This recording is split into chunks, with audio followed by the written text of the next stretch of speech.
പൊതുവിദ്യാഭ്യാസ വകുപ്പിന് വേണ്ടി കൈറ്റ് വിക്ടേഴ്സ് അവതരിപ്പിക്കുന്ന ഫസ്റ്റ് ബെൽ ഓഡിയോ ക്ലാസ്സിലേക്ക് സ്വാഗതം. +1 ക്ലാസ്സിലെ ഫസ്റ്റ് ബെൽ പരിപാടിയുടെ തുടർച്ചയായി പരീക്ഷയ്ക്കായുള്ള ഫോക്കസ് ഏരിയ കേന്ദ്രീകരിച്ചാണ് ഇത് തയ്യാറാക്കിയിരിക്കുന്നത്. ക്ലാസ് കേൾക്കുമ്പോൾ പാഠപുസ്തകം കൂടി മുന്നിലുണ്ടാകുന്നത് ഗുണകരമായിരിക്കും. പ്രിയപ്പെട്ട കുട്ടികളെ, 1ാം വർഷ ഹ്യൂമാനിറ്റീസ് ചരിത്ര വിഷയവുമായി ബന്ധപ്പെട്ട റിവിഷൻ ക്ലാസ്സിലേക്ക് നിങ്ങൾക്ക് ഏവർക്കും സ്വാഗതം. ഞാൻ എ ഗിരീഷ്, കൊല്ലം ജില്ലയിലെ കുറ്റിക്കാട് CP ഹയർ സെക്കൻഡറി സ്കൂളിലെ ചരിത്ര വിഭാഗം അധ്യാപകൻ. From the beginning of time എന്ന 1ാമത്തെ തീമിൽ നിന്നും നമുക്ക് ഫോക്കസ് ഏരിയയായി മനസ്സിലാക്കേണ്ടുന്നത് the primates, hominoids, hominids, australopithecus, homo, then the replacement and regional continuity model, the ways of obtaining food from trees to caves and open air sites എന്നതാണ്. നിങ്ങൾക്ക് ഈ പാഠഭാഗങ്ങളൊക്കെ തന്നെ നിങ്ങൾ ഇതിനോടകം കേട്ടിട്ടുണ്ടാകും. എന്നിരുന്നാൽ കൂടി നമുക്കൊന്ന് വേഗം ഇവയെക്കുറിച്ചൊന്ന് മനസ്സിലാക്കി പോകാം. പ്രിമേറ്റ്സുകൾ എന്ന് പറയുന്നത് ഒരു സസ്തനി ഉപവിഭാഗമാണ് എന്ന് നിങ്ങൾക്കറിയാം അല്ലേ? Primates are a sub group of mammals എന്ന് നിങ്ങൾ കേട്ടിട്ടുണ്ടാകും. എന്നാൽ നിങ്ങൾ ഈ പാഠഭാഗം മനസ്സിലാക്കുമ്പോൾ ഏറ്റവും ശ്രദ്ധിക്കേണ്ടുന്ന സംഗതി എന്താണ് പ്രിമേറ്റ്സുകൾ എന്ന് പറയുന്ന ഈ സസ്തനികളുടെ ഉപവിഭാഗത്തിൻ്റെ സവിശേഷതകൾ എന്ന് മനസ്സിലാക്കിക്കൊണ്ട് വേണം വായിക്കുവാൻ. അവർക്ക് വളരെ they have body hair, long gestation period from following birth അല്ലേ? അതായത് നീണ്ട ഗർഭധാരണ കാലം ഈ ജീവിവർഗത്തിനുണ്ടായിരുന്നു. അവർ വിവിധ തരത്തിലുള്ള പല്ലുകൾ ഈ ജീവിവർഗത്തിനുണ്ടായിരുന്നു. സ്ഥിരമായ ഒരു ശരീര ഊഷ്മാവ് നിലനിർത്തുവാനുള്ള കഴിവ്, the ability to maintain a constant body temperature, ഇതായിരുന്നു പ്രിമേറ്റ്സുകൾ എന്ന് പറയുന്ന ജീവിവർഗത്തിൻ്റെ സവിശേഷത എന്ന് നിങ്ങൾ ഓർത്തു വെച്ചേക്കുക. എന്നാൽ നമുക്കിനി ഹൊമിനോയിഡുകളെയും ഹൊമിനിഡുകളെയും കുറിച്ചൊന്ന് മനസ്സിലാക്കാം. ഈ പ്രിമേറ്റ്സുകൾ എന്ന് പറഞ്ഞ് നമ്മൾ ആദ്യം പരിചയപ്പെട്ടുല്ലോ.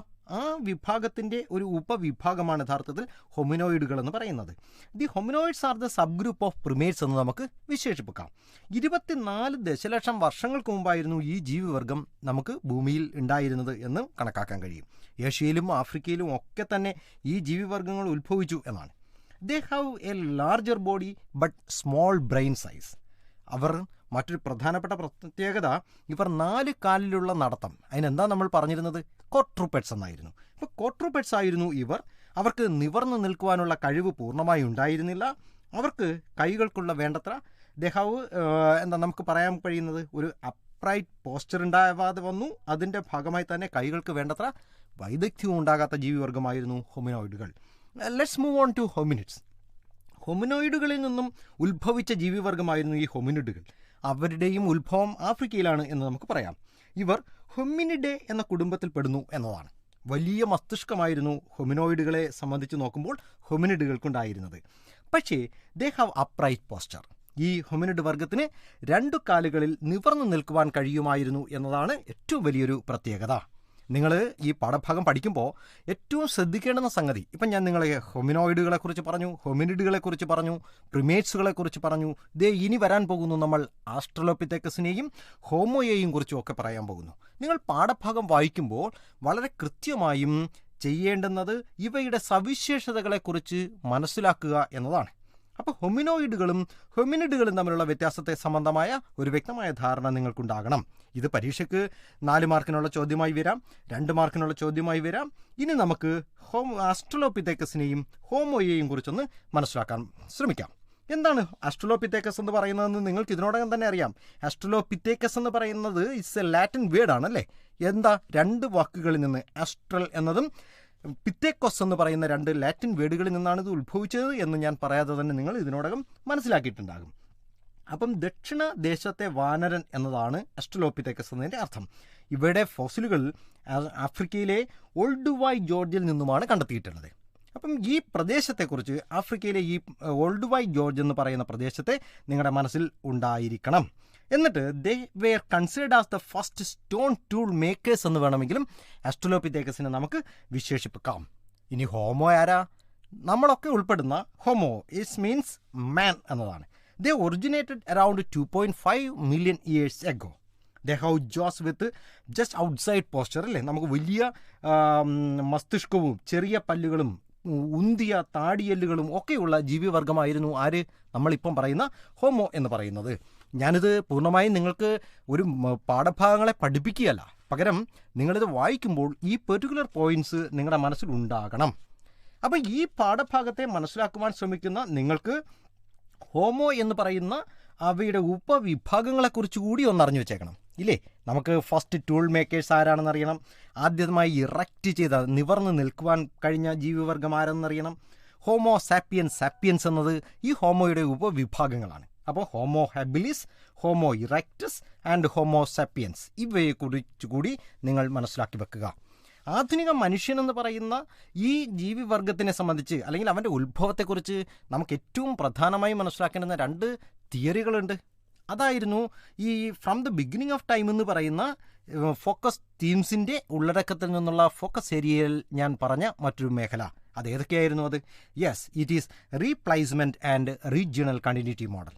റീപ്ലേസ്മെൻറ്റും റീജിയണൽ കണ്ടിന്യൂറ്റി മോഡലും തമ്മിലുള്ള ഒരു പ്രത്യേകത എന്ത് എന്ന് അവ താരതമ്യം ചെയ്തുകൊണ്ട് പറയുവാനുള്ള കൃത്യമായ ഒരു ചോദ്യം നിങ്ങൾക്ക് പരീക്ഷയ്ക്ക് പ്രതീക്ഷിക്കാം. അപ്പോൾ പ്രാദേശിക തുടർച്ചാ മാതൃക ആൻഡ് ഏകോൽപത്തി മാതൃക എന്ന് നമുക്ക് പറയാം. ആധുനിക മനുഷ്യൻ ഉത്ഭവിച്ചത് പല പ്രദേശങ്ങളിലാണ് എന്ന് പറയുന്ന ഒരു തിയറിയാണ് പ്രാദേശിക തുടർച്ചാവാദം. കാരണം എന്താ അവരങ്ങനെ പറയാൻ കാര്യം? മനുഷ്യൻ്റെ രൂപത്തിലും ശാരീരിക സവിശേഷതകളിലും ഒക്കെയുള്ള വ്യത്യാസം, ഫോസിലുകളുടെ പ്രാദേശിക വ്യത്യാസം, ഇതൊക്കെയായിരുന്നു പ്രാദേശിക തുടർച്ചാവാദക്കാർ മുന്നോട്ട് വെച്ച പ്രധാനപ്പെട്ട സംഗതി. അപ്പം നിങ്ങളത് ഓർക്കുമല്ലോ. ഞാൻ പറയാതെ തന്നെ നിങ്ങൾ ഇതിനോടകം തന്നെ അത് പഠിച്ചിട്ടുണ്ടാകും. എന്നിരുന്നാൽ കൂടി ഇനി നമുക്ക് ഏകോൽപത്തി മാതൃകയിലേക്കൊന്ന് പോകാം. ഏകോൽപത്തി മാതൃക എന്ന് പറയുന്ന ആ തിയറിയിൽ പറയുന്നത് ഏറ്റവും പ്രധാനം, ആധുനിക മനുഷ്യൻ ഉത്ഭവിച്ചത് ഒരു പ്രദേശത്താണ്. അത് ഏതാ പ്രദേശം? യെസ്, നിങ്ങളുടെ മനസ്സിൽ വന്നു, ഇസ് ആഫ്രിക്ക. അപ്പോൾ ആഫ്രിക്കയിൽ മനുഷ്യൻ ഉത്ഭവിച്ചു, അവിടെ നിന്ന് ലോകത്തിൻ്റെ വിവിധ ഭാഗങ്ങളിലേക്ക് മനുഷ്യൻ കുടിയേറി പാർത്തു എന്ന് പറയുന്ന തിയറിയാണ് യഥാർത്ഥത്തിലേത് ഏക ഉൽപ്പത്തി മാതൃക എന്ന് പറയുന്നത്. അപ്പം ഇതിനും ഉപോദ്ബലകമായി അല്ലെങ്കിൽ ഈ സിദ്ധാന്തത്തെ കൂടുതൽ ദൃഢമാക്കുന്നതിന് വേണ്ടിയിട്ടുള്ള അഭിപ്രായങ്ങളും ചരിത്രകാരന്മാരുടെ ഇടയിൽ, പ്രത്യേകിച്ചും നരവംശാസ്ത്രജ്ഞന്മാരുടെ ഇടയിൽ നിലനിൽപ്പുണ്ട്.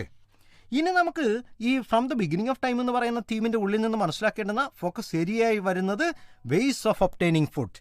ആധുനിക മനുഷ്യൻ അല്ലെങ്കിൽ നമ്മൾ ഈ പറയുന്ന ആധുനിക മനുഷ്യനിലേക്കുള്ള വരവിനിടയിൽ അവൻ ഏത് തരത്തിലൊക്കെയായിരുന്നു ഭക്ഷണങ്ങൾ തേടിയിരുന്നത്, അത് കണ്ടെത്തുവാൻ നടത്തിയ മാർഗങ്ങൾ എന്തെല്ലാം എന്ന് നിങ്ങൾ മനസ്സിലാക്കി വെക്കുക. അവന് ട്രീ മരങ്ങളിൽ നിന്ന് ഗുഹകളിലേക്കും ഗുഹകളിൽ നിന്ന് തുറസായ സ്ഥലങ്ങളിലേക്കുമുള്ള മനുഷ്യൻ്റെ അധിവാസത്തിൻ്റെ മാറ്റങ്ങളെക്കുറിച്ചും കൂടി നിങ്ങൾ ഈ പാഠഭാഗത്ത് നിന്ന് നന്നായി വായിച്ചു മനസ്സിലാക്കണം. ഞാൻ പറയാതെ തന്നെ അറിയാമല്ലോ the ways of obtaining food. എന്തൊക്കെയായിരുന്നു മനുഷ്യൻ ആദ്യം ഭക്ഷണം തേടുന്നതിന് സ്വീകരിച്ച മാർഗങ്ങൾ? യെസ്, അതിൽ സ്കാവഞ്ചിങ് ഉണ്ടായിരുന്നു, ഹണ്ടിങ് ഉണ്ടായിരുന്നു, ഫിഷിംഗ് ഉണ്ടായിരുന്നു അല്ലേ? അപ്പം മീൻപിടുത്തം, ഗ്യാതറിംഗ്, ശേഖരണം, ഇവയൊക്കെ ഉൾപ്പെടുന്ന ഒരു രീതിയായിരുന്നു ഏർലി ഹ്യൂമൻസിൻ്റെ the ways of obtaining food എന്ന് പറയുന്ന മേഖലയിൽ നിങ്ങൾ മനസ്സിലാക്കേണ്ടത്. Then from caves trees to caves and open air. From trees to caves and open air എന്ന് പറയുന്ന മേഖലയിൽ ഹോമോ ഹാബിലിസിനെ സംബന്ധിച്ച് നമ്മൾ അറിഞ്ഞു വെച്ചേക്കണം. They spend most of the time on trees അല്ലേ? അവർ മരങ്ങളിലായിരുന്നു കൂടുതലും അധിവസിക്കുവാൻ തയ്യാറായിരുന്നത് എന്നാണ്. Gradually this people they used caves and open air for എന്തിനാ? അധിവസിക്കുന്നതിന് വേണ്ടി അവർ ഈ മേഖലകൾ കൂടി കണ്ടെത്തിയെന്നാണ്. ഇവിടെ നിങ്ങൾ അറിയേണ്ടുന്ന 2 പ്രധാനപ്പെട്ട കേവ്സ് ഉണ്ട്. ഒന്ന് ലസാറത്ത് കേവ്സ് ഇൻ ഫ്രാൻസ് എന്ന് പറയുന്നതും മറ്റൊന്ന് ടെറ അമാത്ത ഇൻ ഫ്രാൻസ്. ഈ 2 പ്രദേശങ്ങളെയും നിങ്ങളുടെ മനസ്സിൽ കുറിച്ച് വെച്ചോണം.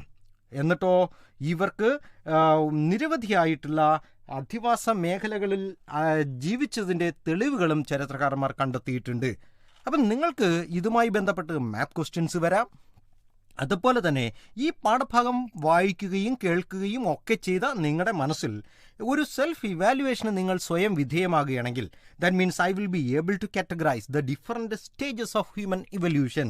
മനുഷ്യൻ്റെ പരിണാമത്തിൻ്റെ വിവിധ ഘട്ടങ്ങളെ നിങ്ങൾക്ക് ഡിഫറൻറ്റ് ചെയ്യാൻ കഴിയുവാണെങ്കിൽ, അതിനെ വേർതിരിച്ച് മനസ്സിലാക്കുവാൻ നിങ്ങൾക്ക് പറ്റിയിട്ടുണ്ട് എന്നുണ്ടെങ്കിൽ, and if you can distinguish the replacement and regional continuity, നിങ്ങൾക്ക് റീപ്ലേസ്മെൻറ്റ് മോഡലിനെയും റീജിയണൽ കണ്ടിന്യൂറ്റി മോഡലിനെയും തമ്മിലൊരു ഡിഫറൻഷിയേറ്റ് നടത്തുവാൻ, അതിനെ ഒന്ന് ഡിസ്റ്റിങ്ക്വിഷ് ചെയ്യാൻ കഴിഞ്ഞാൽ നിങ്ങൾക്ക് അതിന് പറ്റുന്നുണ്ടോ ഒന്ന് നോക്കൂ. അങ്ങനെ വരുമ്പോൾ പരീക്ഷയെ സംബന്ധിച്ച് നിങ്ങളുടെ മുന്നിലേക്ക് എത്തുന്ന ഇപ്പം ഒരു ചോദ്യം ഇങ്ങനെ വരുന്നു, list out the different stages of human evolution. ഒരു 5 മാർക്കിൻ്റെ ക്വസ്റ്റ്യൻ വരികയാണെങ്കിൽ നിങ്ങൾക്ക് തീർച്ചയായിട്ടും എഴുതാൻ കഴിയില്ലേ? അതൊന്ന് ശ്രദ്ധിച്ചോളുക. അതുപോലെ തന്നെ എപ്പോഴും നമ്മൾ മനസ്സിലാക്കേണ്ടുന്നത് ഹൊമിനോയിഡുകളുടെയും ഹോമിനിഡ്സിൻ്റെയും ആസ്ട്രലോപിതെക്കസിൻ്റെയും ഹോമോയുടെയും ഒക്കെ തന്നെ സവിശേഷതകൾ ചോദിച്ചുകൊണ്ടുള്ള ഒരു നിരന്തര ചോദ്യം, ഒരു ലോങ് എസ്സേ ചോദ്യം തന്നെ നിങ്ങൾക്ക് ഈ തീമിൽ നിന്ന് പ്രതീക്ഷിക്കാം. നമുക്ക് ഇനി രണ്ടാമത്തെ തീമിലേക്ക് പോയാലോ? Is writing and city life, എഴുത്തും നഗരജീവിതവും എന്ന് പറയുന്ന ഏത് സംസ്കാരത്തെക്കുറിച്ച് പറയുന്ന തീമാ? Yes, you said it was right. That is Mesopotamian സംസ്കാരം. മെസോപ്പൊട്ടാമിയൻ സംസ്കാരത്തെക്കുറിച്ച് പറയുന്ന റൈറ്റിംഗ് ആൻഡ് സിറ്റി ലൈഫ് എന്ന് പറയുന്ന തീമിൻ്റെ ഉള്ളടക്കത്തിൽ നിന്നുകൊണ്ട് ഫോക്കസ് ഏരിയയായി നമുക്ക് ലഭിക്കുന്നത് മെസോപ്പൊട്ടാമിയ ആൻഡ് ഇറ്റ്സ് ജിയോഗ്രാഫി, മെസോപ്പൊട്ടാമിയയും അതിൻ്റെ ഭൂമിശാസ്ത്രവും എന്ന് പറയുന്നതും ദ ഡെവലപ്മെൻറ്റ് ഓഫ് റൈറ്റിംഗ്. എങ്ങനെയായിരുന്നു എഴുത്തുവിദ്യ വികസിച്ചു വന്നത്? ഏതായിരുന്നു അവരുടെ എഴുത്തുവിദ്യ? Yes, it is cuneiform. And the trading town in pastoral zone എന്ന് പറയുന്ന മാരി, നിങ്ങളുടെയൊക്കെ മനസ്സിൽ നിറഞ്ഞു നിൽക്കുന്ന ഒരു വലിയ പട്ടണമുണ്ട്. ആ മാരി എന്ന് പറയുന്ന പട്ടണത്തെ നമ്മൾ പരിചയപ്പെടും. And the legacy of writing, എഴുത്തുവിദ്യയുടെ സംഭാവനകളും അതുമായി ബന്ധപ്പെട്ട മേഖലയും നമ്മൾ ഈ പാഠഭാഗത്തിൻ്റെ ഫോക്കസ് ഏരിയകളായി നിങ്ങൾക്ക് മനസ്സിലാക്കേണ്ടതുണ്ട്. മെസോപ്പൊട്ടാമിയ എന്ന് പറയുന്ന ഈ ഭൂപ്രദേശത്തിൻ്റെ, ഈ സംസ്കാരം നിലനിന്നിരുന്ന ഭൂപ്രദേശം എവിടെയായിരുന്നു എന്നറിയാം. ഇന്നത്തെ ഇറാഖിൻ്റെ ഭാഗമാണ് എന്നും 2 നദികളുടെ ഇടയിൽ, yes it's Euphrates and Tigris, ഈ നദികളുടെ ഇടയിലായിരുന്നു ഈ സംസ്കാരം നിലനിന്നിരുന്നത്. അവിടുത്തെ ഭാഷകൾ അവർ നഗരവൽകൃതമായ ഒരു ദക്ഷിണ ഭാഗം സുമർ, അക്കാഡ് എന്നിങ്ങനെ അറിയപ്പെട്ടു എന്നും, അതുപോലെ തന്നെ സുമർ എന്ന് പറയുന്ന പ്രദേശം നിങ്ങൾ ഒരു മാപ്പ് ക്വസ്റ്റ്യൻ മനസ്സിൽ കണ്ടുകൊണ്ട് വേണം ഈ തീമിനെ നിങ്ങൾക്ക് കൂടുതൽ പരിചയപ്പെടുവാൻ എന്നുകൂടി ഞാനൊന്ന് പറഞ്ഞോട്ടെ. അപ്പം മെസോപ്പൊട്ടാമിയയുടെ ഭൂമിശാസ്ത്രത്തെക്കുറിച്ച് പറയുകയാണെങ്കിൽ ആ മേഖല ഇപ്പം നോർത്ത് ഈസ്റ്റ് സതേൺ പാർട്ടുകളിലൊക്കെ ഉണ്ടായിരുന്ന മെസോപ്പൊട്ടാമിയയുടെ ഭൂമിശാസ്ത്രമാണ് നിങ്ങൾക്ക് മനസ്സിൽ വരുത്തേണ്ടത്. അപ്പം മെസോസ് ആൻഡ് പൊട്ടോമസ് എന്നീ ഗ്രീക്ക് പദങ്ങളിൽ നിന്നിട്ടാണ് ഈ മെസോപ്പൊട്ടാമിയ എന്ന് പറയുന്ന പദമുണ്ടായത് എന്ന് ഞാൻ പറയാതെ അറിയാമല്ലോ. ഇനി എന്തായിരുന്നു യൂഫ്രട്ടീസ് ടൈഗ്രീസ് നദികൾക്കിടയിലുള്ള ഈ പ്രദേശത്തിൻ്റെ ഒരു ഭൂമിശാസ്ത്രപരമായ സവിശേഷത? Yes, in the northern part, in the north there is a stretch of upland called steppe, അല്ലേ? അതായത് പുൽമേടുകൾ നിറഞ്ഞ പ്രദേശമായിരുന്നു വടക്കൻ പ്രദേശത്ത്.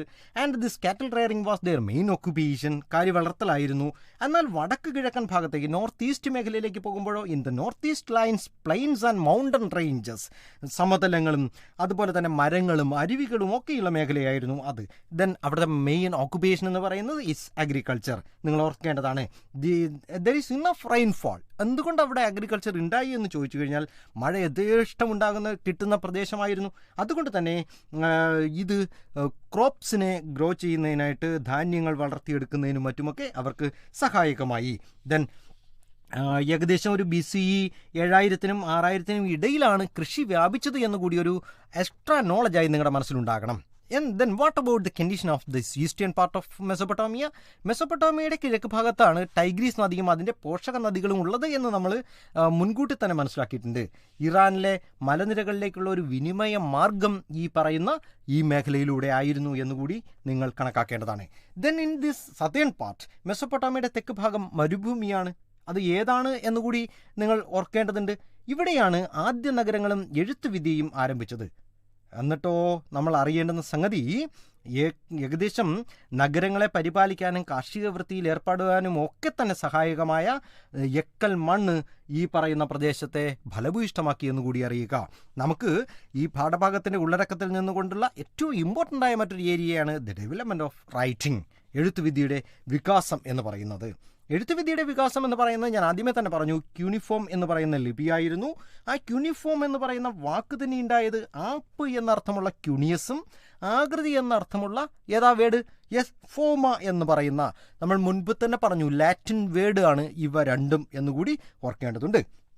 മെസോപ്പൊട്ടാമിയക്കാർ എവിടെയാണ് ഇത് എഴുതിയത്? അവർക്ക് പേപ്പറുകൾ ഉണ്ടായിരുന്നോ? ഇല്ല. അപ്പോൾ കളിമൺ പ്രതലങ്ങളിലായിരുന്നു അവർക്ക് എഴുത്ത് നടത്തേണ്ടിയിരുന്നത്. ഈ ഇടപാടുകൾ, രേഖകൾ, അതായത് ഇതൊക്കെ സൂക്ഷിക്കുന്നതിന് വേണ്ടി, ഡോക്യുമെൻറ്റുകളൊക്കെ സൂക്ഷിച്ചു വെക്കുന്നതിന് വേണ്ടിയുള്ള ആവശ്യത്തിനായിട്ടായിരുന്നു ഇവർ എഴുത്തുവിദ്യ വികസിപ്പിച്ചെടുത്തിയത്. നിരവധി ഫലകങ്ങൾ നമുക്ക് ചരിത്രകാരന്മാർ കണ്ടെടുത്തിട്ടുണ്ട്. അതിൻ്റെയൊക്കെ അടിസ്ഥാനത്തിൽ ഒരുതരം ഉപരിതലം മിനുക്കിയെടുത്ത പ്രതലങ്ങളിലായിരുന്നു ഇവ ആപ്പിൻ്റെ ആകൃതിയിൽ എഴുതപ്പെട്ടത് എന്നുകൂടി നമ്മൾ മനസ്സിലാക്കേണ്ടതുണ്ട്. ഞാനത് പറയാതെ തന്നെ നിങ്ങൾ ഈ പാഠഭാഗം ഇതിനോടകം ക്ലാസ്സുകൾ കേട്ടിട്ടുണ്ടാകും, നിങ്ങൾക്കത് മനസ്സിലാക്കിയിട്ടുണ്ടാകും.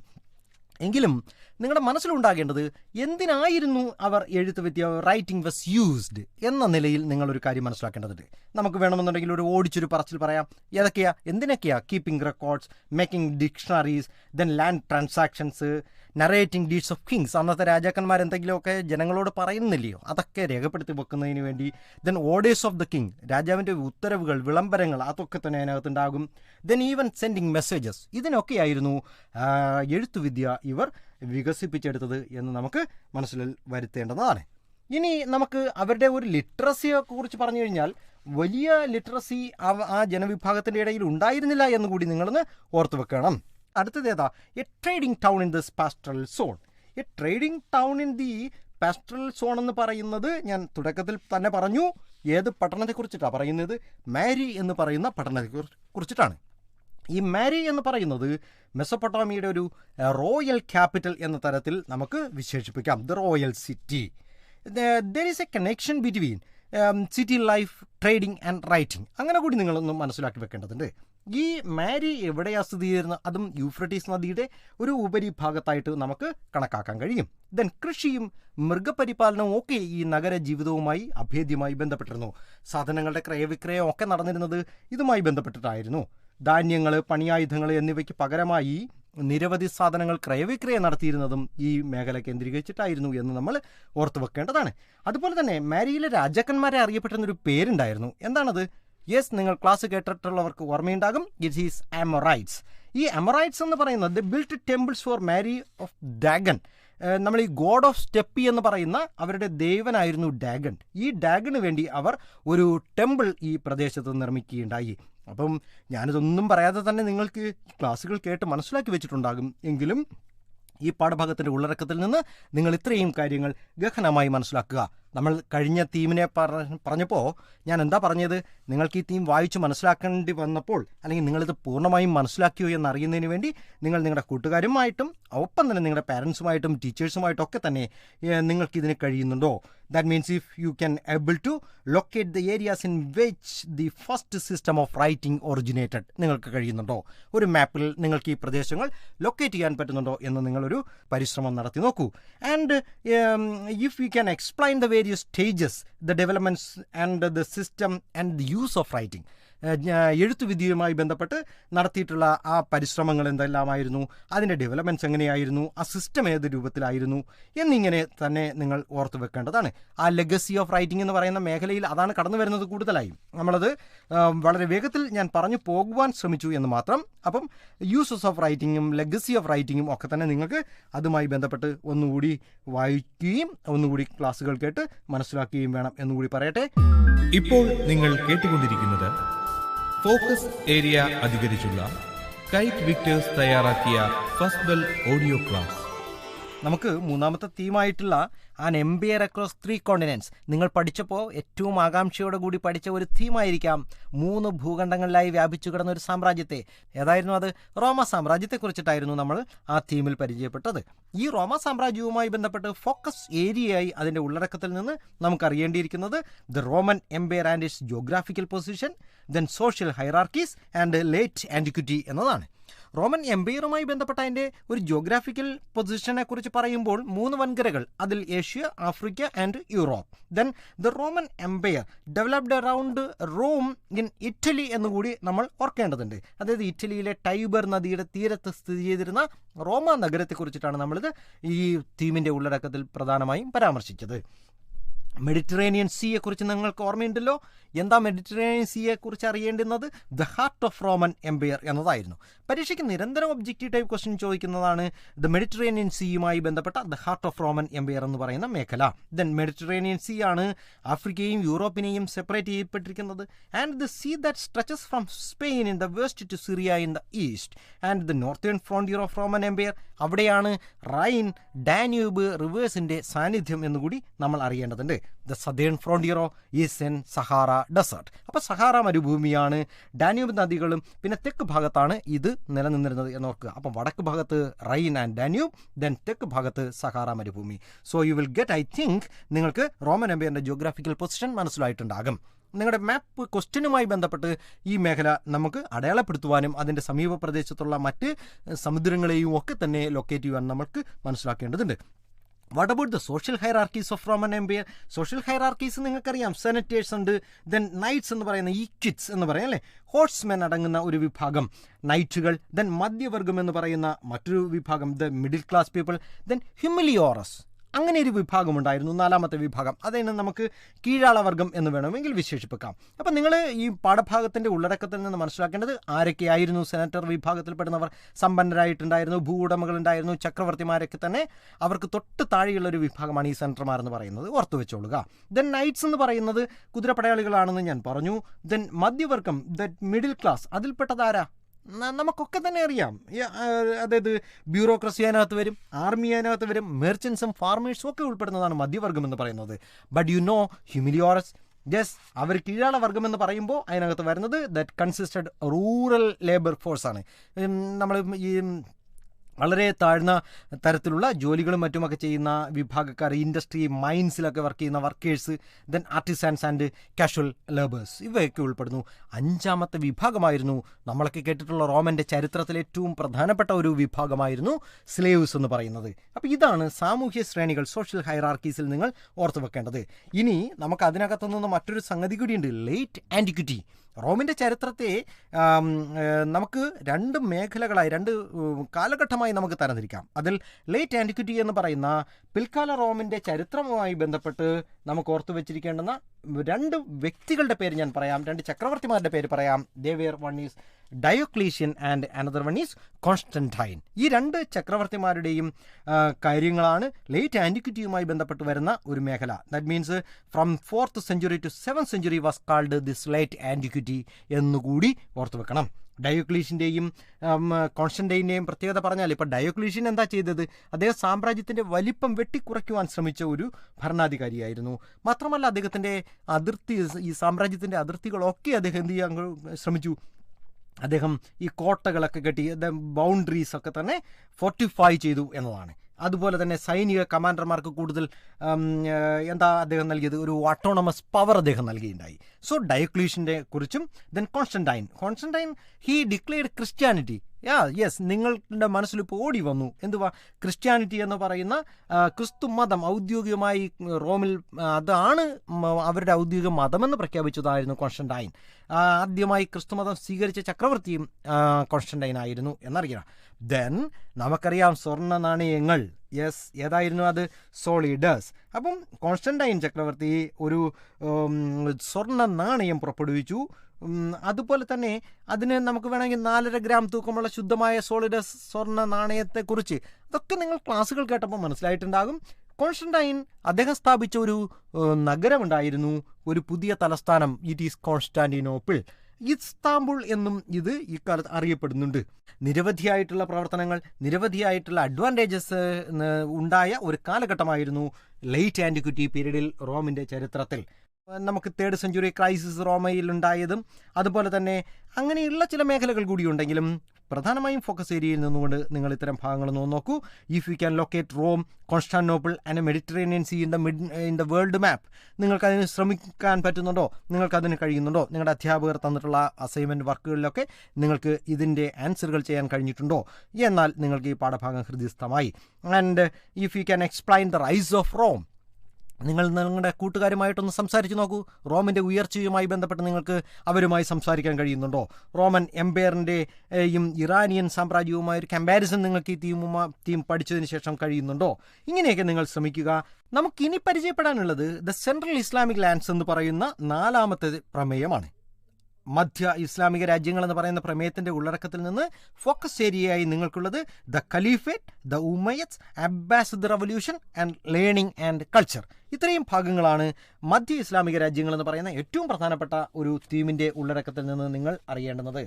ഞാൻ വളരെ ദീർഘമായി നിങ്ങളോട് പറയുന്നില്ല, പകരം ഖലീഫമാരുടെ ഭരണത്തെക്കുറിച്ച് നിങ്ങൾക്ക് അറിയേണ്ടുന്നത് ഈ പ്രവാചകനായ മുഹമ്മദ് നബിയുടെ മരണശേഷം ഇസ്ലാമിക രാജ്യങ്ങളുടെ രാഷ്ട്രീയ അധികാരത്തെക്കുറിച്ചിട്ടുണ്ടായിരുന്ന കുറച്ച് പ്രതിസന്ധികൾ, അതിൻ്റെ ഭാഗമായി വന്ന ഒന്നാണ് ഖലീഫ ഭരണമെന്ന് മനസ്സിലാക്കുക.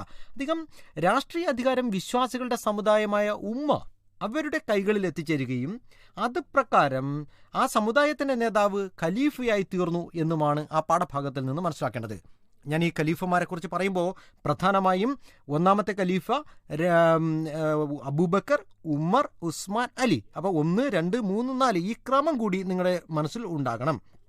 അതിൽ നമുക്കൊരു ഓർഡറിൽ പരീക്ഷയ്ക്ക് ചോദിച്ചാൽ അത് എഴുതുവാൻ മനസ്സിലാക്കണം. ആരായിരുന്നു ഒന്നാമത്തെ ഖലീഫ, രണ്ടാമത്തേത്, അങ്ങനെ ആ ക്രമം നിങ്ങളുടെ മനസ്സിലുണ്ടാകണം. അതുപോലെ തന്നെ ആ കാലഘട്ടത്തിൽ നടന്നിട്ടുള്ള ഈ അധികാരവുമായി ബന്ധപ്പെട്ട ചില യുദ്ധങ്ങളെക്കുറിച്ച് കൂടി നിങ്ങൾ ഓർക്കേണ്ടതുണ്ട്. ഏതൊക്കെയായിരുന്നു അത്? Yes, one is the battle of camel, അല്ലേ?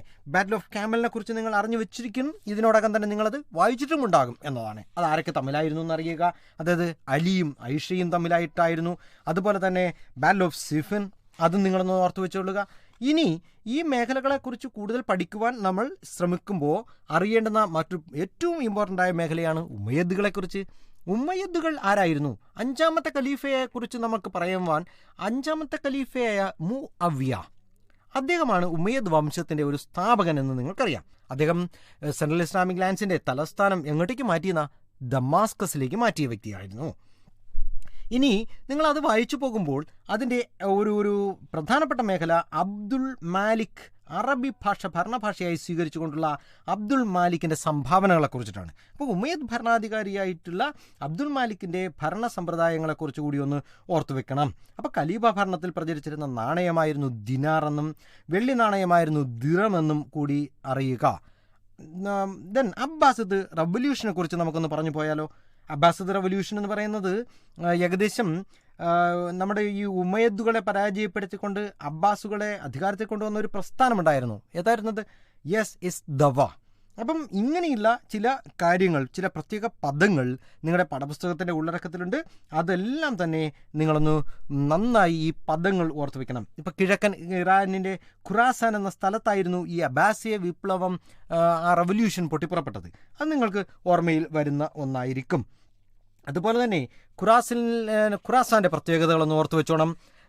നികുതികൾ സൗജന്യമായി ഉൾപ്പെടെയുള്ള ആനുകൂല്യങ്ങൾ നൽകാമെന്ന വാഗ്ദാനം നടത്തി. അത് നിറവേറ്റാത്തതിനാലാണ് ഉമയ്യദുകളോട് കടുത്ത ശത്രുതയുണ്ടായത്. അതുകൊണ്ട് അബ്ബാസിദ് വിപ്ലവം ഉണ്ടാകുവാനുള്ള കാരണങ്ങളെ സംബന്ധിച്ച് അബു മുസ്ലിം എന്ന് പറയുന്ന അബ്ബാസിദ് സൈന്യത്തെ നയിച്ച ഇറാനിയൻ അടിമയെക്കുറിച്ച് നിങ്ങളൊന്ന് ഓർത്തു വെച്ചേക്കണം. അതുപോലെ തന്നെ ഉമയ്യദ് ഖലീഫയായ മർവാനെ അബ്ബാസിദുകൾ പരാജയപ്പെടുത്തിയതായ ഒരു സംഭവത്തെ നമ്മളുടെ മനസ്സിലുണ്ടാകണം. അബ്ബാസിദുകൾ തലസ്ഥാനം എങ്ങോട്ടേക്കാണ് മാറ്റിയത്? ബാഗ്ദാദ് എന്ന് പറയുന്ന സ്ഥലത്തേക്ക് തലസ്ഥാനം മാറ്റിയതായും ഓർത്തു വെച്ചോണം. അപ്പം സെൻട്രൽ ഇസ്ലാമിക് ലാൻഡ്സിൻ്റെ ഖലീഫേറ്റ്, ദ ഉമയ്യദ്സ്, അബ്ബാസിദ് തുടങ്ങിയ മേഖലകൾ നമ്മളിപ്പോൾ മനസ്സിലാക്കാൻ ശ്രമിച്ചു. ഇനി മറ്റൊന്നായിരുന്നു ലേണിംഗ് ആൻഡ് കൾച്ചർ. വിജ്ഞാനവും സംസ്കാരവും എന്ന് പറയുന്നത് അറബി സെൻട്രൽ ഇസ്ലാമിക് ലാൻഡ്സ്, മധ്യ ഇസ്ലാമിക രാജ്യങ്ങൾ ലോകത്തിന് നൽകിയ വലിയ ഒരു സംഭാവന എന്ന് പറയുന്നത് വൈജ്ഞാനിക മേഖലയിലായിരുന്നു. അതിൽ ഏറ്റവും എടുത്തു പറയേണ്ടുന്ന ഒരു സംഗതി അവരുടെ നിയമസംഹിതയുമായി ബന്ധപ്പെട്ടിട്ടായിരുന്നു. നമുക്കറിയാം, മുസ്ലിം പണ്ഡിതന്മാർ, ഉലമമാർ തയ്യാറാക്കിയ നിയമസംഹിതയെ എന്ത് പേരിൽ അറിയപ്പെട്ടത്? യെസ്, ഇറ്റ് ഈസ് ശരിയത്ത്. അപ്പോൾ ശരിയത്ത് എന്ന് പറയുന്ന നിയമസംഹിതയെക്കുറിച്ച് നമ്മൾ അറിയുക. ഇസ്ലാമിക നിയമത്തിൻ്റെ 4 ചിന്താ രീതികൾ ഏതൊക്കെയായിരുന്നു? അത് മാലിക്കി, ഹനഫി, ദെൻ ഷാഫി ആൻഡ് ഹൻബലി, ഇവയെക്കുറിച്ചും കൂടി നിങ്ങളൊന്ന് ഓർത്തു വെക്കേണ്ടതുണ്ട്. അപ്പം വിജ്ഞാനവും സംസ്കാരവും എന്ന് പറയുന്ന മേഖലയിൽ the religious scholars were ulamas എന്നും the ulamas prepared a body of laws called sharia എന്നും ഈ കാര്യങ്ങളൊക്കെ നമുക്കൊന്ന് മനസ്സിലാക്കി വെക്കുക. ദെൻ നമുക്ക് അന്ന് സൂഫിസത്തെക്കുറിച്ചും അതുപോലെ തന്നെ തത്വശാസ്ത്രവും ശാസ്ത്രവുമായ മേഖലകളെക്കുറിച്ച് കൂടി ഒന്ന് അറിയുക. ഇസ്ലാമിൻ്റെ ഉള്ളിൽ തന്നെ പരിഷ്കരണ പ്രസ്ഥാനമായി രൂപം കൊണ്ട സൂഫിസം, അല്ലേ? It was a reform movement എന്ന് നിങ്ങളൊന്ന് ഓർത്തു വെക്കുക. അതുപോലെ തന്നെ ദ സൂഫീസ് റിനൗൺസ്ഡ് വേൾഡിലെ life and pleasure, then they emphasised on prayer and love. അവർ ഏറ്റവും കൂടുതൽ ഇമ്പോർട്ടൻസ് കൊടുത്തത് എന്തിനായിരുന്നു? അവർ കൂടുതലായും പ്രാർത്ഥനകൾക്കും ദൈവത്തിനോടുള്ള അദമ്യമായ സ്നേഹത്തിനുമൊക്കെ തന്നെ വലിയ പ്രാധാന്യം ഉള്ളവരായിരുന്നു ഈ പറഞ്ഞ സൂഫികൾ എന്ന് ഓർത്തു വയ്ക്കുക. ബസ്രയിലെ സന്യാസിനിയായ റാബിയെക്കുറിച്ച് ഓർക്കുക. സൂഫി സന്യാസിനിയായ ബയാസിദ് ബിസ്താമി, ഇവരുടെയൊക്കെ തന്നെയുള്ള ദൈവത്തിനോടുള്ള സ്നേഹത്തെ നിങ്ങൾ ആ പാഠഭാഗത്തിൻ്റെ ഉള്ളടക്കത്തിൽ നിന്ന് പഠിച്ചില്ലയോ? യെസ്, അത് മനസ്സിലാക്കിയിട്ടുണ്ടാകും. ദെൻ ഫിലോസഫി ആൻഡ് സയൻസ് എന്ന് പറയുന്ന ഈ പറയുന്ന മറ്റൊരു മേഖലയിലും സെൻട്രൽ ഇസ്ലാമിക് ലാൻഡ്സിലെ വലിയ സംഭാവന നൽകുവാൻ കഴിഞ്ഞു എന്നതാണ്. Then the works of Aristotle, the elements of Euclid and Ptolemy's, Almagest, ഇവയൊക്കെ തന്നെ അറബ് പണ്ഡിതന്മാർ പഠിക്കുവാനും അവയൊക്കെ തന്നെ വിവർത്തനം ചെയ്യുവാനും ഒക്കെ തന്നെ ശ്രമിച്ചിട്ടുണ്ട് എന്ന് നമ്മൾ അറിയുക. ഈ കാലഘട്ടത്തിൻ്റെ നിരവധി സംഭാവനകളിൽ ഒന്നായി രേഖപ്പെടുത്തപ്പെട്ടിരിക്കുന്ന നമ്മുടെ ഈ ഭാഷയിലും സാഹിത്യത്തിലുമൊക്കെ നമ്മൾ ഈ ഗസലുകളൊക്കെ നിങ്ങൾ കേട്ടിട്ടില്ലേ?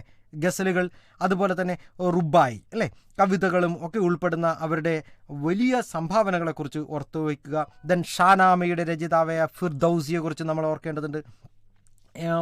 മറ്റൊരു പ്രധാനപ്പെട്ട കഥയാണ്, നിങ്ങളൊക്കെ ചെറിയ ക്ലാസ്സുകളിൽ അല്ലെങ്കിൽ നിങ്ങളുടെയൊക്കെ സമീപ പ്രദേശത്തുള്ള ഗ്രന്ഥശാലകളിൽ നിന്നൊക്കെ നിങ്ങൾ എടുത്തു വെച്ച് വായിച്ചിട്ടുള്ള 1001 രാവുകൾ എന്ന് പറയുന്ന ഗ്രന്ഥം അല്ലേ, ആ പുസ്തകം. അതൊരു വലിയ സംഭാവനയാണ് ഈ പറയുന്ന മധ്യ ഇസ്ലാമിക രാജ്യങ്ങൾ നൽകിയിട്ടുള്ളത്, ഭാഷയിലും സാഹിത്യത്തിലും നൽകിയിട്ടുള്ള സംഭാവനകൾ. അപ്പം ഈ മേഖലകളൊക്കെ തന്നെ language and literature, philosophy and science, ഇതിലൊക്കെ സെൻട്രൽ ഇസ്ലാമിക് ലാൻഡ്സ് നൽകിയിട്ടുള്ള സംഭാവനകളെക്കുറിച്ച് ഒരു നല്ല ധാരണയോടുകൂടി വേണം നമുക്ക് പരീക്ഷയെ ഫേസ് ചെയ്യുവാൻ. നമുക്കിതിനകത്ത് നിന്ന് നിങ്ങൾക്ക് പാഠഭാഗത്തിൻ്റെ ഉള്ളടക്കം നന്നായി മനസ്സിലാക്കുമ്പോൾ അതിനകത്ത് നിന്നും മാപ്പ് ക്വസ്റ്റ്യൻ നമുക്കുണ്ടാകും എന്ന് പ്രതീക്ഷിച്ചോണം. അതായത് ഏറ്റവും പ്രധാനപ്പെട്ട ഇപ്പം മക്കായും മദീനയും അതുപോലെ തന്നെ ബാഗ്ദാദും ഇവയൊക്കെ തന്നെ എവിടെയാണ് എന്ന് ലൊക്കേറ്റ് ചെയ്യാനുള്ള ഒരു പൊതുബോധം നിങ്ങൾക്കുണ്ടാകണം. അതുപോലെ തന്നെ നിങ്ങൾക്ക് ഈ പാഠഭാഗം നന്നായി മനസ്സിലായോ എന്നറിയുന്നതിന് വേണ്ടിയുള്ള ഒരു സ്വയം വിലയിരുത്തൽ പ്രവർത്തനം കൂടി നിങ്ങൾക്ക് നടത്തിപ്പോകാം. അങ്ങനെ നടത്തിപ്പോകുമ്പോൾ നിങ്ങൾ ഓർക്കേണ്ടുന്ന ഒരു സംഗതിയാണ്, നിങ്ങൾക്ക് ഈ മേഖലയിൽ നിന്ന് analyse the condition of Arabia before the advent of Islam, അതുപോലെ തന്നെ if you can able to illustrate the rise of Islam and its influence over our Arab society, and നിങ്ങൾക്ക് അബ്ബാസിദ് റവല്യൂഷനെ കുറിച്ച് ഒരു ഇവാലുവേഷൻ നടത്തുവാൻ കഴിയുന്നുണ്ടോ? നിങ്ങൾക്ക് ഇതിൻ്റെ ചരിത്രം മറ്റൊരാളിനോട് പറയുവാൻ ശ്രമിക്കുക. നിങ്ങളുടെ കൂട്ടുകാരോടും നിങ്ങളുടെ വീട്ടുകാരോടും ഒക്കെ തന്നെ നിങ്ങൾ മനസ്സിലാക്കിയ സെൻട്രൽ ഇസ്ലാമിക് ലാൻഡ്സിനെ കുറിച്ചിട്ടുള്ള ഒരു വിവരണം നടത്തുമ്പോൾ നിങ്ങൾക്ക് ഇതിൻ്റെ പാഠഭാഗത്തിൻ്റെ ഏതെങ്കിലുമൊക്കെ മേഖല വിട്ടുപോകുന്നോ എന്ന് കൂടി ഒന്ന് ചെക്ക് ചെയ്യാവുന്നതാണ്. ഇപ്പോൾ നിങ്ങൾ കേട്ടുകൊണ്ടിരിക്കുന്നത് ഫോക്കസ് ഏരിയ അധികരിച്ചുള്ള കൈറ്റ് വിക്ടേഴ്സ് തയ്യാറാക്കിയ first bell audio class. Themes in world history എന്ന് പറയുന്ന നിങ്ങളുടെ 1ാം വർഷത്തെ ചരിത്ര പാഠപുസ്തകത്തിൻ്റെ ഉള്ളടക്കത്തിൽ നിന്നുള്ള ഫോക്കസ് തീംസുകളായി നമ്മൾ സെൻട്രൽ ഇസ്ലാമിക് ലാൻഡ്സ് വരെ പറഞ്ഞു നിർത്തി. അടുത്ത 5ാമത്തെ ഏറ്റവും ഇമ്പോർട്ടൻ്റ് ആയ മറ്റൊരു തീമായിരുന്നു നൊമാഡിക് എംപയേഴ്സ് എന്ന് പറയുന്ന നാടോടി സാമ്രാജ്യങ്ങളെക്കുറിച്ച് പറയുന്ന പ്രധാനപ്പെട്ട തീം. അതിൻ്റെ ഉള്ളടക്കത്തിൽ നിന്ന് നമ്മൾ the kurultais, yasa, yam and military organisation of this Mongol, ഈ മേഖലകളാണ് ഫോക്കസ് ഏരിയയായി നിങ്ങൾക്ക് ഹൃദയസ്ഥമാക്കേണ്ടുന്നവ. നമുക്ക് നാടോടി സാമ്രാജ്യങ്ങളെക്കുറിച്ച് പറയുമ്പോൾ തന്നെ നിങ്ങൾക്കറിയാം, അത് മംഗോളിയൻ പ്രദേശത്തെക്കുറിച്ചിട്ടായിരുന്നു, അത് ചെങ്കിസ് ഖാനെ കുറിച്ചിട്ടായിരുന്നു പറഞ്ഞിരുന്നത്. എന്നിരുന്നാലും ഫോക്കസ് ഏരിയയിലെ കുറിൽത്തായ് എന്താണ് എന്ന് നമ്മൾ ഏറ്റവും മെയിനായും അറിയേണ്ടതുണ്ട്. അതായത് 1206 മംഗോളിയയിലെ ഗോത്ര മുഖ്യന്മാരുടെ ഒരു അസംബ്ലിയായി രൂപം കൊണ്ടതാണ് കുറിൽത്തായ് എന്ന് പറയുന്ന ഒരു സഭ. അപ്പോൾ കുറിൽത്തായ് എന്താണ് എന്ന് ചോദിച്ചു കഴിഞ്ഞാൽ, ദ മംഗോൾസ് വെയർ ദൻ, നമുക്കവരെ ഇങ്ങനെ തന്നെ പറയാൻ കഴിയും, അവരുടെ ഒരു ചീഫ് ടൈൻസിൻ്റെ ഒരു അസംബ്ലി ആയിരുന്നു ദ കുറിൽത്തായ് എന്ന് പറയുന്നത്. അപ്പോൾ കുറിൽത്തായെക്കുറിച്ച് നമുക്ക് ഒറ്റവാക്കിനുള്ള ചോദ്യങ്ങളായി വരുന്ന മേഖലകൾ കൂടിയാണ് ഇതിൻ്റെ ഉള്ളടക്കമെന്ന് അറിഞ്ഞു വെച്ചുകൊണ്ട് വേണം ഒരു സമഗ്രമായ പഠനം നടത്തുവാൻ. ചെങ്കിസ് ഖാനെ കുറിച്ച് പറയുമ്പോൾ അദ്ദേഹത്തിൻ്റെ ഒറിജിനൽ നൈം എന്തായിരുന്നു? തെമുജിനായിരുന്നു. ഈ ചെങ്കിസ് ഖാന് കുറച്ച് പേരുകൾ ഉണ്ടായിരുന്നല്ലോ, അദ്ദേഹത്തിന് പ്രത്യേകമായ ഒരു വിളിപ്പേരുകൾ നൽകിയ ഓഷ്യാനിക് ഖാൻ എന്നും, അതുപോലെ തന്നെ Genghis Khan is universal ruler എന്നൊക്കെ പറയുന്ന ഈ അഭിസംബോധനകൾ, അദ്ദേഹത്തിന് നാമങ്ങൾ നൽകി കൊടുത്തത് ഈ കുറിൽത്തായ് സഭയിലുള്ളവരായിരുന്നു. ഇനി ഖാൻ എന്ന് പറഞ്ഞാൽ എന്തുവാ? യെസ്, അതെ, ഇറ്റ് ഈസ് ലീഡർ എന്നാണ് അതിൻ്റെ അർത്ഥം. റൂളർ അഥവാ ലീഡർ എന്നാണ് ഖാൻ എന്നതുകൊണ്ട് അർത്ഥമാക്കുന്നത്. അപ്പോൾ കുറിൽത്തായ് എന്ന് പറയുന്നത് it is the assembly of Mongol chieftains. ഇനി നമുക്ക് മറ്റൊരു മേഖലയായിരുന്നു യാസ എന്ന് പറയുന്നത്. എന്തായിരുന്നു യാസയുമായി ബന്ധപ്പെട്ട് നമുക്ക് പറയാൻ കഴിയുക? യാസ എന്ന് പറയുന്നതും യാം എന്ന് പറയുന്നതും നമുക്ക് ഏറ്റവും ഇമ്പോർട്ടൻ്റായി അറിഞ്ഞു വെച്ചേക്കേണ്ടുന്നതാണ്. കാര്യം ഇത് നമുക്ക് നിരന്തരം പരീക്ഷയ്ക്ക് ചോദിച്ചിട്ടുള്ള മേഖലയാണ്. യാസ എന്താണ്, യാം എന്താണ് എന്നിങ്ങനെയുള്ള കാര്യങ്ങൾ. യാസയെക്കുറിച്ച് പറഞ്ഞു കഴിഞ്ഞാൽ it is the legal code എന്ന് നിങ്ങൾ സിമ്പിളായി ഓർത്തു വെച്ചേക്കുക. Genghis Khan created a code of law, അതായിരുന്നു യാസ. നമ്മൾ നേരത്തെ പറഞ്ഞു കുറിൽത്തായ് എന്ന് പറയുന്ന നമ്മുടെ ചീഫ് ടൈൻസിൻ്റെ അസംബ്ലി ഉണ്ടല്ലോ, അവിടെയായിരുന്നു ചെങ്കിസ് ഖാൻ ആദ്യമായി അദ്ദേഹത്തിൻ്റെ ഈ യാസ എന്ന് പറയുന്ന ലീഗൽ കോഡിൻ്റെ ഒരു പ്രൊക്ലമേഷൻ നടത്തിയത്.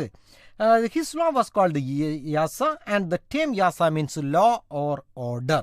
It consisted of orders concerned with administrative regulations. ഈ യാസയിൽ അദ്ദേഹം പറയുവാൻ ശ്രമിച്ചത് അഡ്മിനിസ്ട്രേറ്റീവ് പരമായിട്ടുള്ള കാര്യങ്ങളായിരുന്നു. Then the organization of hunt, എങ്ങനെയായിരുന്നു ഹണ്ടിങ്ങുമായി ബന്ധപ്പെട്ടിട്ടുള്ള ചില കാര്യങ്ങൾ, ദ ആർമി, പോസ്റ്റൽ സിസ്റ്റം, ഇവയൊക്കെ പരാമർശിക്കുന്നതായിരുന്നു യാസ എന്ന് പറയുന്ന നിയമ സംഹിതയിലൂടെ ചെങ്കിസ് ഖാൻ ശ്രമിച്ചത്. അപ്പം യാസ ഓർത്തു വെച്ചേക്കുമല്ലോ. നമുക്ക് ഭരണപരമായ നിയന്ത്രണങ്ങൾ ഏതെല്ലാം രംഗത്ത് നായാട്ടിൻ്റെയും സൈന്യത്തിൻ്റെയും പോസ്റ്റൽ സമ്പ്രദായത്തിലും ഒക്കെ തന്നെ നടത്തിയതും അതിൻ്റെ ഉത്തരവുകളും ഒക്കെ അടങ്ങുന്നതായിരുന്നു ഈ നിയമസംഹിത. ഇനി നമുക്ക് യാമിനെക്കുറിച്ച് മനസ്സിലാക്കാം. എന്താണ് യാം? യാം എന്ന് പറയുന്നത് മംഗോളിയൻ കാലഘട്ടത്തിൽ നിലനിന്നിരുന്ന, അല്ലെങ്കിൽ ചെങ്കിസ് ഖാൻ്റെ ഏറ്റവും പ്രധാനപ്പെട്ട ഒരു സംഭാവനയായി നമുക്ക് പറയാൻ കഴിയുന്ന കൊറിയർ സമ്പ്രദായമായിരുന്നു യാം. യാമിലുമായി ബന്ധപ്പെട്ട് നമ്മൾ ഓർത്തു വെച്ചേക്കേണ്ടുന്ന ചില സംഗതികളുണ്ട്. കൊറിയർ സമ്പ്രദായത്തിൽ അവിടുത്തെ തപാൽ ഓഫീസുകളുടെ പ്രധാനപ്പെട്ട സംഗതി, അതുപോലെ തന്നെ കാവൽ പുരകളുമായി ബന്ധപ്പെട്ട കാര്യങ്ങൾ, ദെൻ സന്ദേശവാഹകർ, കുതിരകൾ തുടങ്ങിയവരൊക്കെ തന്നെ ഈ യാമിൻ്റെ ഭാഗമായിരുന്നു എന്ന് നിങ്ങൾ ഓർത്തു വെച്ചുകൊള്ളുക. To maintain the system of Mongol contributed on 10th of their herd. നമുക്ക് ഈ ടാക്സുകൾ നൽകുവാനുണ്ടായിരുന്ന ഒരു സംഗതി, അതായത് 1/10 ചെങ്കിസ് ഖാന് മംഗോളിയന്മാരൊരു ഈ തപാൽ സമ്പ്രദായത്തിൻ്റെ നിലനിൽപ്പിന് വേണ്ടി കൊടുക്കേണ്ടതുണ്ടായിരുന്നു. അതിൻ്റെ പേര് കൂടി ഓർത്ത് വെച്ചോണം. ഇറ്റ് ഈസ് ഖുബ്കർ, QUBCUR, ഖുബ്കർ ടാക്സ് എന്നാണ് അതിനെ പറഞ്ഞിരുന്നത്. മറ്റൊരു പ്രധാനപ്പെട്ട മേഖലയായിരുന്നു നമുക്ക് സൈന്യവുമായി ബന്ധപ്പെട്ടത് മിലിറ്ററി ഓർഗനൈസേഷൻ. മിലിറ്ററി ഓർഗനൈസേഷനെ കുറിച്ച് പറയുമ്പോഴത്തേക്ക് നമുക്ക് ആ മേഖലകളെ നമ്മൾ ഉലൂസ് എന്ന് പറയുന്ന 4 ടെറിട്ടറികളായി, the whole territories were called ulus. അതിൽ 4 ഉലൂസുകളുടെ നിയന്ത്രണം നടത്തിയിരുന്ന ജോച്ചിയെയും ചഗട്ടയെയും ദെൻ ഒഗോഡായി, ദെൻ തൊലുയി, ഈ 4 പേരുടെയും പേരുകൾ നിങ്ങൾ ഓർത്തു വെച്ചേക്കേണ്ടതാണ്. ജോച്ചി റഷ്യൻ പുൽമേടുകൾ മേഖലകൾ നിയന്ത്രിക്കുന്നു. ചഗാട്ടെ ട്രാൻസോക്സിയാന, ടർക്കിസ്ഥാൻ പുൽമേടുകളുടെ നിയന്ത്രണത്തിലുണ്ടായിരുന്ന മേഖലകളെ നോക്കിക്കൊണ്ടുപോയി.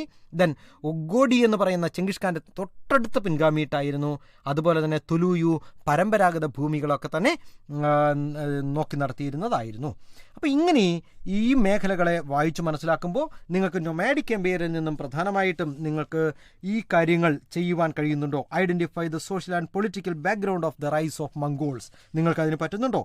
നിങ്ങൾ അതിനുവേണ്ടി ഒരു പരിശ്രമം നടത്തുക, നല്ല ഒരു വായന അതുമായി ബന്ധപ്പെട്ട് നടത്തുക. അതുപോലെ തന്നെ identify and locate the Mongol empire in world map, അതിന് നിങ്ങൾക്ക് പറ്റുന്നുണ്ടോ എന്നൊരു പരിശ്രമം നിങ്ങൾ നടത്തേണ്ടതാണ്. Then the social and political background of the മംഗോൾസിനെ കുറിച്ച് നിങ്ങൾക്കൊരു ധാരണയുണ്ടാകണം. Political and military and social ഓർഗനൈസേഷനെ കുറിച്ചൊരു ധാരണയുണ്ടാകണം. നമുക്ക് the evaluate Genghis Khan and Mongols and their contribution.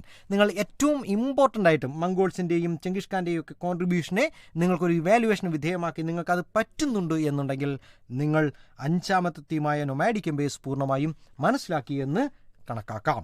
നമ്മുടെ ടെക്സ്റ്റ് ബുക്കിൻ്റെ 6ാമത്തെ തീമാണ് ദ 3 ഓർഡേഴ്സ് എന്ന് പറയുന്ന 3 വിഭാഗങ്ങൾ എന്ന് പറയുന്ന മേഖല. ആ 3 വിഭാഗങ്ങൾ എന്ന് പറയുന്ന മേഖലയിൽ നമ്മൾ ആരെക്കുറിച്ചാണ് പറയുന്നത്? 3 മേഖലകളെന്ന് പറയുന്നത് പുരോഹിതവർഗം, പ്രഭുവർഗം, കർഷകർ എന്നതാണ്, അല്ലേ? അപ്പം ഈ പറയുന്ന 3 ഓർഡേഴ്സ് എന്ന് പറയുന്ന തീമിൻ്റെ ഉള്ളടക്കത്തിൽ നിന്ന് നമുക്ക് ഈ 3 വിഭാഗങ്ങളെക്കുറിച്ച് മാത്രം മനസ്സിലാക്കിയാൽ മതിയാകും. അതിൽ മാത്രം മതിയാകും എന്ന് പറയുമ്പോൾ ക്ലർജി, നൊബിലിറ്റി, പെസൻട്രി എന്ന് പറയുന്നത് വളരെ വിശാലമായൊരു മേഖലയാണ്. നിങ്ങൾക്കൊരു ലോങ് എസ്സേ കൂടി പരീക്ഷയ്ക്ക് പ്രതീക്ഷിക്കാനും കഴിയുന്നതാണ്. അപ്പം ഫസ്റ്റ് ഓർഡറിൽ ആരൊക്കെയാണ് ഉൾപ്പെട്ടത്? ഫസ്റ്റ് ഓർഡറിൽ ക്ലർജിയാണ് എന്ന് ഞാൻ പറഞ്ഞു. The clergy was the first order. The Catholic church and ആ കാത്തലിക് ചർച്ചും അതുമായി ബന്ധപ്പെട്ട ചില പ്രധാനപ്പെട്ട സംഗതികൾ ആ പാഠഭാഗത്തിൻ്റെ ഉള്ളടക്കത്തിൽ നിന്ന് നിങ്ങൾ അറിഞ്ഞു വെച്ചേക്കുക. The church collected A tax. ഞാൻ ചില ഒബ്ജക്റ്റീവ്സുകൾ ഈ തീമിൽ നിന്ന് വരും എന്നതുകൊണ്ട് തന്നെ പറയുന്നതാണ്. ടെയ്റ്റെ എന്ന് പറയുന്ന ടാക്സ്, TITHE, അത് നിങ്ങളൊന്ന് ഓർത്ത് വെച്ചുകൊള്ളുക. 1/10 of the total produce was collected as tax. അതാണ് ഈ ടെയ്റ്റെ എന്ന് പറയുന്നത്. പോപ്പിൻ്റെ റോൾ നിങ്ങളൊന്ന് മനസ്സിലാക്കുക. അദ്ദേഹം എവിടെയായിരുന്നു? യെസ്, റോമിലാണ്. അപ്പോൾ റോമിലെ അധിവസിച്ചിരുന്ന പോപ്പിനെ കുറിച്ച് അറിയുക.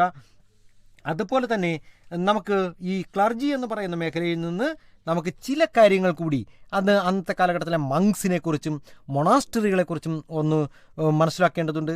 ഈ മങ്സിനെയും മൊണാസ്ട്രികളെക്കുറിച്ച് പറയുമ്പോഴത്തേക്കും സെൻറ്റ് ബെനഡിക്റ്റ്, അതുപോലെ തന്നെ ക്ലൂണിയൻ, ബർഗണ്ടി, അത് നമ്മൾ ചില അബേസുകളെ കുറിച്ച് പറഞ്ഞിട്ടുണ്ടല്ലോ. ആ പാഠഭാഗം നിങ്ങൾ ക്ലാസ്സുകൾ നിരന്തരം കേൾക്കുമ്പോൾ അത് മനസ്സിലാകും. അപ്പം ക്ലർജി എന്ന് പറയുന്ന വിഭാഗത്തിൽ നിന്ന് നിങ്ങൾക്ക് എടുത്ത് പറയേണ്ടുന്ന ചില സംഗതികൾ മാത്രമാണ് ഞാനത് പറഞ്ഞത്. ദ സെക്കൻഡ് ഓർഡർ എന്ന് പറയുന്ന 2ാമത്തെ വിഭാഗം അതാരായിരുന്നു?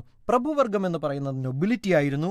ഈ നോബൽ ക്ലാസ് വളരെ നിർണായകമായൊരു പങ്കായിരുന്നു യൂറോപ്പിൻ്റെ ചരിത്രത്തിൽ നടത്തിയിരുന്നത് എന്നതാണ്. അതായത് രണ്ടാമത്തെ ക്രമത്തിൽ ഉൾപ്പെട്ട ഈ പ്രഭുവർഗം ഫ്യൂഡൽ സമ്പ്രദായത്തിൽ രാജ്യത്തിലെ മുഴുവൻ ഭൂമിയുടെയും ഒരു അധിപൻ എന്ന് പറയുന്നത്, ഓണർ എന്ന് പറയുന്നത് ഈ പ്രഭു വർഗത്തിൽപ്പെട്ട രാജാവായിരുന്നു.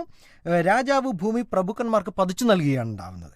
അങ്ങനെ പ്രഭുക്കന്മാർ ഭൂമിയുടെ ഉടമകളായി തീർന്നു. ഈ നോബിൾ ക്ലാസുമായി ബന്ധപ്പെട്ട് നിങ്ങൾ ഓർത്തു വെക്കേണ്ടുന്ന സംഗതികളിൽ ഏറ്റവും പ്രധാനപ്പെട്ടത്. എന്നിട്ട് അന്ന് അവിടെ ഉണ്ടായിരുന്ന ഒരു വാസലേജ് സിസ്റ്റത്തെക്കുറിച്ച് നിങ്ങൾ അറിഞ്ഞു വെച്ചേക്കുക. അത് ആശ്രിത അവസ്ഥ എന്ന് നമുക്ക് പറയാം. ഈ വാസലേജിനെ കുറിച്ചും നമ്മളൊന്ന് നന്നായി മനസ്സിലാക്കുക.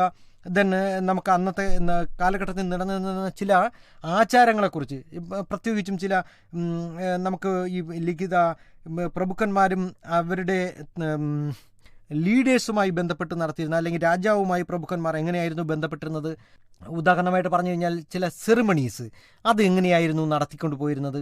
The nobles maintain an army, they had their own court, they could even mint money, അല്ലേ, കോയിൻ. അപ്പോൾ ഇതൊക്കെ നമുക്ക് പ്രഭുവർഗവുമായി ബന്ധപ്പെട്ട് എടുത്തു പറയാം. പക്ഷേ അതിനേക്കാൾ ഒരു ഇമ്പോർട്ടൻ്റ് ആയ ഒരു മേഖല കൂടിയുണ്ട്, ദ മെനോറിയൽ എസ്റ്റേറ്റ്സ്, അല്ലേ. പ്രഭുക്കന്മാർ അവരുടെ പ്രഭുവിൻ്റെ വീടിനെ നമ്മൾ എന്ത് പേരല്ല അന്ന് ക്ലാസ്സുകളിൽ പഠിച്ചപ്പോൾ മനസ്സിലാക്കിയത്, മാനർ എന്നായിരുന്നു.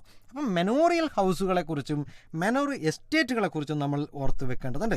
അപ്പം മാനർ എന്താണ് എന്നും മെനോറിയൽ എസ്റ്റേറ്റുകൾ എന്താണെന്നും, മെനോറിയൽ എസ്റ്റേറ്റുകളിൽ നിരവധിയായിട്ടുള്ള തൊഴിലെടുക്കുന്ന ജനവിഭാഗങ്ങളുണ്ടായിരുന്നു. അവിടെ സ്ത്രീകൾ എന്ത് തൊഴിലെടുക്കേണ്ടി വന്നു, അതുപോലെ തന്നെ മേശന്മാർ, കൽപ്പണിക്കാർ, കല്ലാശാരിമാർ, ഇവരൊക്കെ എങ്ങനെയായിരുന്നു, അവിടെ ഈ മെനോറിയൽ എസ്റ്റേറ്റുകളിൽ താമസിച്ചിരുന്നവർ ആരൊക്കെയായിരുന്നു, അവരെന്തൊക്കെ ജോലികൾ ചെയ്യേണ്ടിയിരുന്നു, ഇങ്ങനെയൊക്കെയുള്ള കാര്യങ്ങൾ. എല്ലാ മാനറുകളിലും പള്ളികളുണ്ടായിരുന്നു, അല്ലേ, ചർച്ചുകൾ സെപ്പറേറ്റ് ആയിട്ടുണ്ടായിരുന്നു, കോട്ട കാസിലുകൾ ഉണ്ടായിരുന്നു, അത് ഓർത്ത് വെക്കുക. അതുപോലെ തന്നെ ഈ വിഭാഗത്തിൽ നിന്ന് നിങ്ങൾ എടുത്തറിയേണ്ടുന്ന ഒന്നായിരുന്നു നൈറ്റ്സ് എന്ന് പറയുന്ന ഒരു വിഭാഗം കൂടി ഉണ്ടായിരുന്നു. നൈറ്റ്സ് വെയർ ദ വാരിയേഴ്സ്, അല്ലേ. അവർ ഹോഴ്സ് റൈഡിങ്ങിൽ അങ്ങേയറ്റം പ്രാവീണ്യം നേടിയിട്ടുള്ളവരായിരുന്നു. പക്ഷേ അവിടെയും ഒരു പദം നിങ്ങൾക്കറിയേണ്ടതുണ്ട്, ഇറ്റ് ഈസ് ഫിഫ്. അതെന്താ ഫിഫ് എന്ന് പറഞ്ഞു കഴിഞ്ഞാൽ, ഈ നൈറ്റ്സുകൾ അധിവസിച്ചിരുന്ന പ്രദേശത്തിൻ്റെ ഉടമകളായ പ്രഭുക്കന്മാർ, the lord gave the knights a piece of land, ഈ നൈറ്റ്സുകൾക്ക് നൽകിയിരുന്ന ഒരു തുണ്ട് ഭൂമിയെയാണ് ഫിഫ് എന്ന് അറിയപ്പെട്ടിരുന്നത്. അപ്പോൾ ഈ മേഖലകൾ ഒന്ന് നന്നായിട്ട് മനസ്സിലാക്കുക. അതുപോലെ തന്നെ the knights paid a regular fee to his lord, അവർക്ക് ആരോടായിരുന്നു കൂടുതൽ വിധേയത്വമുണ്ടായിരുന്നത്. ആ ക്ലാസ്സുകൾ, പെർട്ടിക്കുലർ ക്ലാസ്സുകൾ സംപ്രേഷണം ചെയ്തത് ഒന്നുകൂടി കേൾക്കുമ്പോൾ നിങ്ങൾക്കത് വിശദമായി മനസ്സിലാകും. ആൻഡ് ദ തേർഡ് ഓർഡർ, നമുക്കതിനകത്ത് മൂന്നാം വിഭാഗം എന്ന് പറയുന്ന പെസൻട്രി അല്ലയോ. അപ്പം പെസൻസ് എന്ന് പറയുന്ന കർഷക വർഗത്തെക്കുറിച്ച് കൂടി നമുക്ക് അറിയേണ്ടതുണ്ട്. രണ്ട് വിഭാഗം കർഷകരായിരുന്നു. അവരാരൊക്കെയായിരുന്നു? യെസ്, സ്വതന്ത്ര കർഷകരും മറ്റൊന്ന് അസ്വതന്ത്ര കർഷകരും. നമുക്ക് ഫ്രീ പെസൻസ് എന്നും അതോടൊപ്പം തന്നെ അൺഫ്രീ പെസൻസ്, അവരെ നമുക്ക് സെർഫ്സ് എന്ന് വിശേഷിപ്പിക്കാം, ഇല്ലേ, സെർഫുകൾ എന്ന് പറയുന്നവരും. സ്വതന്ത്ര കർഷകന്മാർ എന്തൊക്കെയായിരുന്നു അവകാശങ്ങൾ അവർക്കുണ്ടായിരുന്നത്? അവർ പ്രതിഫലമില്ലാതെ പ്രഭുവിൻ്റെ എസ്റ്റേറ്റിൽ ജോലി ചെയ്തിരിക്കണം. പക്ഷേ അത് എത്ര ദിവസമാണ്? ആഴ്ചയിൽ 3 ദിവസമെങ്കിലും മിനിമം ചെയ്യേണ്ടതുണ്ട്. അവരുടെ മറ്റ് വർക്കുകൾ എന്തായിരുന്നു? ഡിഗിങ് ഓഫ് ഡിച്ചസ്, അതുപോലെ തന്നെ gathering firewood, then building fences, then അത് റിപ്പയർ ചെയ്യുക. ഇതൊക്കെയായിരുന്നു സ്വതന്ത്ര കർഷകർക്ക് ഉണ്ടായിരുന്ന പ്രധാനപ്പെട്ട ഉത്തരവാദിത്തങ്ങൾ എന്ന് വേണമെങ്കിൽ നമുക്ക് പറയാം. ഇവിടെയും നമുക്കൊരു വാക്കുണ്ട്, ഇറ്റ് ഈസ് ടെയ്ലി. എന്താ ടെയ്ലി എന്ന് പറയുന്നത്? കർഷകരിൽ നിന്നും രാജാവ് ഈടാക്കിയിരുന്ന ഒരു നികുതിയെയാണ് ടെയ്ലി എന്ന് വിശേഷിപ്പിക്കപ്പെടുന്നത്. അപ്പോൾ ഇങ്ങനെയുള്ള മേഖലകളിൽപ്പെട്ട സ്വതന്ത്ര കർഷകരെയും നിങ്ങൾ നന്നായി വായിച്ചും കേട്ടും മനസ്സിലാക്കേണ്ടതുണ്ട്. അൺഫ്രീ പെസൻസ് എന്ന് പറയുന്ന ഈ മൂന്നാമത്തെ വിഭാഗത്തിലെ തേർഡ് ഓർഡറിൽപ്പെട്ട പെസൻസിൻ്റെ അൺഫ്രീ പെസൻസിനെ കുറിച്ച് കൂടി നമുക്കൊന്ന് മനസ്സിലാക്കാം. അവർക്ക് സ്വന്തമായി ഭൂമി ഉണ്ടായിരുന്നില്ല. അവർ പ്രഭുവിൻ്റെ ഭൂമിയിലാണ് കൃഷി ചെയ്യേണ്ടി വന്നത്. അതുപോലെ തന്നെ അവർക്ക് എന്തുമുണ്ടായിരുന്നില്ല, ദേ റിസീവ്ഡ് നോ വേജസ്, അവർക്ക് കൂലി ലഭിച്ചിട്ടേ ഉണ്ടായിരുന്നില്ല. ഉൽപ്പന്നങ്ങൾ, അവരുണ്ടാക്കുന്ന ഉൽപ്പന്നങ്ങളിൽ ഭൂരിഭാഗവും അവർ എന്ത് ചെയ്യേണ്ടിയിരുന്നു? അവർക്ക് പ്രഭുവിന് വേണ്ടി അത് നൽകേണ്ടി വന്നു എന്നതാണ്. The serfs should use only their lord's milk to grind their food. അപ്പം ഫ്ലോറ്, അവരുടെ ഈ ധാന്യങ്ങൾ പൊടിക്കാനുള്ള അതുപോലും ഈ പ്രഭുവിൻ്റെ മില്ലുകളിൽ മാത്രമായിരുന്നു ധാന്യം പൊടിക്കുന്നതിന് ഇവർക്ക് അനുവാദമുണ്ടായിരുന്നുള്ളൂ. മാത്രമല്ല, നമ്മൾ അറിയേണ്ടുന്നത് ഒരു അടിയാളൻ അത് ആരെയായിരിക്കണം? That means the lord decide whom the serf should marry എന്നാണ്. ഒരു അടിയാളൻ എന്ന് പറയുന്ന ഈ അസ്വതന്ത്ര കർഷകൻ ആരെ വിവാഹം ചെയ്യണമെന്ന് തീരുമാനിച്ചത് പോലും പ്രഭുവായിരുന്നു എന്നാണ്. അപ്പോൾ അത്ര കണ്ട് ഈ പറയുന്ന കർഷകർ എന്ന് പറയുന്ന വിഭാഗത്തിലെ അസ്വതന്ത്ര കർഷകർ ചില പ്രശ്നങ്ങളും ആ കാലഘട്ടത്തിൽ നേരിട്ടിട്ടുണ്ട് എന്നതാണ്. അപ്പോൾ ദ ത്രീ ഓർഡേഴ്സ് എന്ന് പറയുന്ന മേഖലയിൽ നിന്ന് നിങ്ങൾ നന്നായി മനസ്സിലാക്കുക. അതിൽ നമ്മൾ ഈ ഫോക്കസ് ഏരിയയിൽ നിന്നും കൂടി മാറി ചിന്തിച്ചാൽ അതിനകത്തെ മറ്റൊരു പ്രധാനപ്പെട്ട മേഖല the crisis of the 14th century എന്ന് പറയുന്ന ഒരു മേഖല കൂടിയുണ്ട് എന്നും കൂടി അറിയുക. അപ്പോൾ ആ പാഠഭാഗം നിങ്ങൾക്ക് നന്നായി മനസ്സിലാക്കിയിട്ടുണ്ടാകും, ഇതിനോടകം നിങ്ങളത് വായിച്ചിട്ടുണ്ടാകും. നിങ്ങൾ ആ തീമിനെ മനസ്സിലാക്കാൻ ശ്രമിക്കുമ്പോൾ അല്ലെങ്കിൽ മനസ്സിലാക്കി കഴിഞ്ഞാൽ നിങ്ങൾക്ക് കഴിയുന്നുണ്ടോ? If you can explain the features of three orders, ഈ മൂന്ന് ക്രമങ്ങളുടെയും സവിശേഷതകൾ മറ്റുള്ളവർക്ക് പറഞ്ഞു കൊടുക്കുവാൻ നിങ്ങൾക്ക് കഴിയുന്നുണ്ടോ? എല്ലാ പാഠഭാഗങ്ങളും മനസ്സിലാക്കിയതിന് ശേഷം നിങ്ങൾ നിങ്ങളുടെ കൂട്ടുകാരുമായും ഒക്കെ തന്നെ ഈ തീമിൻ്റെ ഉള്ളടക്കം എന്ത് എന്ന് ഒന്ന് സ്വയം പറഞ്ഞു കൊടുക്കാൻ ശ്രമിക്കുക. അവർ പഠിച്ചത് നിങ്ങളുമായും കൂടി പങ്കുവെക്കാൻ ശ്രമിക്കുക. ഇപ്പോൾ നിങ്ങൾ കേട്ടുകൊണ്ടിരിക്കുന്നത് ഫോക്കസ് ഏരിയ അധികരിച്ചുള്ള കൈറ്റ് വിക്ടേഴ്സ് തയ്യാറാക്കിയ ഫസ്റ്റ് ബെൽ ഓഡിയോ ക്ലാസ്. ഇനി നമുക്ക് നിങ്ങൾക്ക് ഏറ്റവും പ്രിയപ്പെട്ട മറ്റൊരു തീമിനെ പരിചയപ്പെടുത്തിയാലോ? Yes, it is changing cultural tradition. നമ്മുടെ 7ാമത്തെ തീമാ. ആ ചേഞ്ചിങ് കൾച്ചറൽ ട്രഡീഷനിൽ നിന്ന് നമുക്ക് ഫോക്കസ് ഏരിയ ആയിട്ടുള്ളത് revival of Italian cities, universities and humanism, then artist and realism and also architecture. ഈ മേഖലകളാണ് 7ാമത്തെ പ്രമേയമായിട്ടുള്ള ചേഞ്ചിങ് കൾച്ചറൽ ട്രഡീഷൻ, അതായത് മാറുന്ന സാംസ്കാരിക പാരമ്പര്യങ്ങൾ എന്ന് പറയുന്ന തീമിൻ്റെ ഉള്ളടക്കത്തിൽ നിന്ന് നമുക്കറിയേണ്ടത്. ഇറ്റാലിയൻ നഗരങ്ങളുടെ പുനരുദ്ധാരണം, അതായത് നമ്മൾ ഈ റിവൈവൽ ഓഫ് ഇറ്റാലിയൻ സിറ്റീസ് ഉണ്ടല്ലോ, അതിൽ നവോത്ഥാനം ആരംഭിച്ച മേഖല ഏതാ? യെസ്, ഇറ്റ് ഈസ് ഇറ്റലി എന്നതാണ്. അപ്പം നവോത്ഥാന കാലത്ത് ഇറ്റലിയിൽ ഉയർന്നു വന്ന പ്രധാന നഗരങ്ങളെക്കുറിച്ചിട്ടാണ് ഇറ്റാലിയൻ നഗരങ്ങളുടെ പുനരുദ്ധാരണം എന്ന് പറയുന്ന the revival of Italian series എന്ന് പറയുന്ന മേഖലയിൽ നിന്ന് നിങ്ങൾ ഓർത്തു വെക്കേണ്ടത്. ഏതൊക്കെയായിരുന്നു അത്? One is the important among them were the Florence, ഇല്ലേ? ഫ്ലോറൻസ് എന്ന് പറയുന്ന നഗരം, ദെൻ വെനീസ് എന്ന് പറയുന്നത്, അതുപോലെ തന്നെ ജനോവ എന്ന് പറയുന്ന ഈ പ്രധാന നഗരങ്ങളെ ഓർത്തു വെക്കുക. Let's move on to the Italian universities and humanism. In Europe, early universities were established in Italy. നമുക്ക് നേരത്തെ പറഞ്ഞതുപോലെ തന്നെ നവോത്ഥാനം ആരംഭിച്ച ഇറ്റലിയിലായിരുന്നു. നവോത്ഥാനത്തിൻ്റെ മുഖ്യ സവിശേഷതകളിലൊന്നായ ഏർലി യൂണിവേഴ്സിറ്റീസും ഉയർന്നു വന്നത്. ആ യൂണിവേഴ്സിറ്റീസ് ഏതൊക്കെയായിരുന്നു എന്ന് ഓർക്കുമല്ലോ നിങ്ങൾ?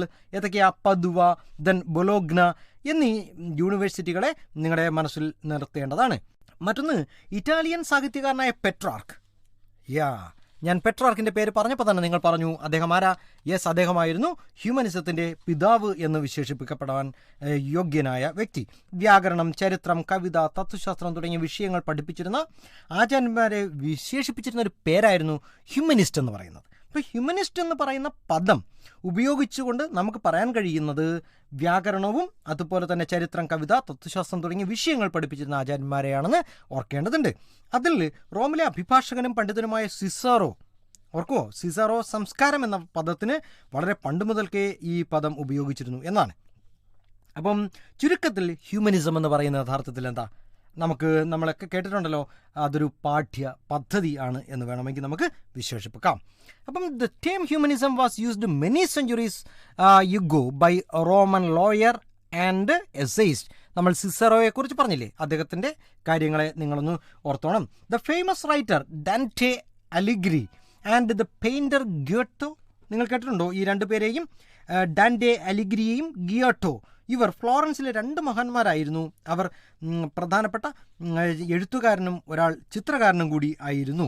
പല താല്പര്യങ്ങളും കഴിവുകളുമുള്ള മനുഷ്യരെ വിശേഷിപ്പിക്കുന്നതിനാണ് നവോത്ഥാന മനുഷ്യൻ, ദ ഹ്യൂമനിസ്റ്റ് മാൻ എന്ന് നമ്മൾ പറയുന്നത്. നിങ്ങൾ ഡിവൈൻ കോമഡി എഴുതിയ ദാന്റെയെയും ഈ മേഖലയിൽ നിന്ന് ഓർത്തു വെച്ചേക്കേണ്ടതാണ്. അപ്പം ദ റെനൈസൻസ് മാൻ, ദെൻ ഞാൻ നേരത്തെ ചില പേരുകൾ പറഞ്ഞല്ലോ, ദെൻ പെട്രാർക്കിനെ കുറിച്ച് ഓർത്തു വെച്ചേക്കണം. അപ്പം ഇങ്ങനെയുള്ള ചില പദങ്ങളാണ് സർവകലാശാലകളും മാനവികതയും എന്ന് പറയുന്ന യൂണിവേഴ്സിറ്റീസ് ആൻഡ് ഹ്യൂമനിസം എന്ന് പറയുന്ന മേഖലയിൽ നിന്ന് നിങ്ങൾ ഓർക്കേണ്ടത്. ഇനി നമുക്ക് റെനൈസൻസ് ആർട്ടുമായി ബന്ധപ്പെട്ട് ആർട്ടിസ്റ്റ് ആൻഡ് റിയലിസം എന്ന് പറയട്ടെ. The most important feature of Renaissance, നമ്മൾ ഈ റെനൈസൻസ് കാലഘട്ടത്തിലെ ആർട്ടിനെ കുറിച്ച് പറയുകയാണെങ്കിൽ അതിൻ്റെ ഏറ്റവും എടുത്തു പറയേണ്ടുന്ന സവിശേഷതയായിരുന്നു റിയലിസം എന്ന് പറയുന്നത്. റിയലിസം അർത്ഥത്തിൽ എന്താ? The artist try to portray human body with accuracy. നമ്മൾ ഏറ്റവും ആക്യുറേറ്റ് ആയിട്ട് ജീവൻ തുടിക്കുന്ന യഥാർത്ഥ ശില്പങ്ങൾ നിർമ്മിച്ചുകൊണ്ടും അതുപോലെ തന്നെ കലയെയും വാസ്തുശില്പങ്ങളെയും ഒക്കെ തന്നെ കൂടുതൽ പ്രചരിപ്പിക്കുകയും ഒക്കെ ചെയ്തിട്ടുള്ള ഒരു കാലഘട്ടത്തിൽ വന്നിട്ടുള്ള ഒരു മാറ്റമാണ് യഥാർത്ഥത്തിൽ റിയലിസം എന്ന് പറയുന്നത്.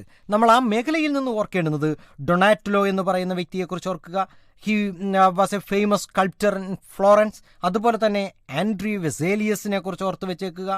അപ്പോൾ ഈ വ്യക്തികളെ ആണ് ഇതിനകത്തു നിന്ന് നമ്മൾ ഓർക്കേണ്ടുന്നത്. ഇവരുടെ ഓരോരുത്തരുടെയും സവിശേഷതകൾ പറഞ്ഞു പോയാൽ നമുക്ക് ഒരുപാട് നേരം പോകുമെങ്കിലും ഒന്നുകൂടി നിങ്ങൾ ഓർക്കേണ്ടത് ആൻഡ്രി വെസേലിയസിൻ്റെ പ്രത്യേകത എന്താ? അദ്ദേഹമാണ് ആദ്യമായിട്ട് മനുഷ്യ ശരീരത്തെ ഡിസെക്ട് ചെയ്തത്, കീറി മുറിച്ച് പരിശോധിക്കുവാൻ ശ്രമിച്ചത്. അതുപോലെ തന്നെ നമുക്ക് ഈ നവോത്ഥാന കാലഘട്ടത്തിലെ ചിത്രകലയുടെ രംഗത്തുണ്ടായ പുരോഗതികളിലൊന്നായിരുന്നു ഈ ചിത്രങ്ങൾക്കൊരു ത്രിമാന ഡൈമെൻഷൻ, നമുക്ക് ത്രിമാന സ്വഭാവം കൈവരിക്കുവാൻ ആ കാലഘട്ടത്തിൽ കഴിഞ്ഞു എന്നാണ്.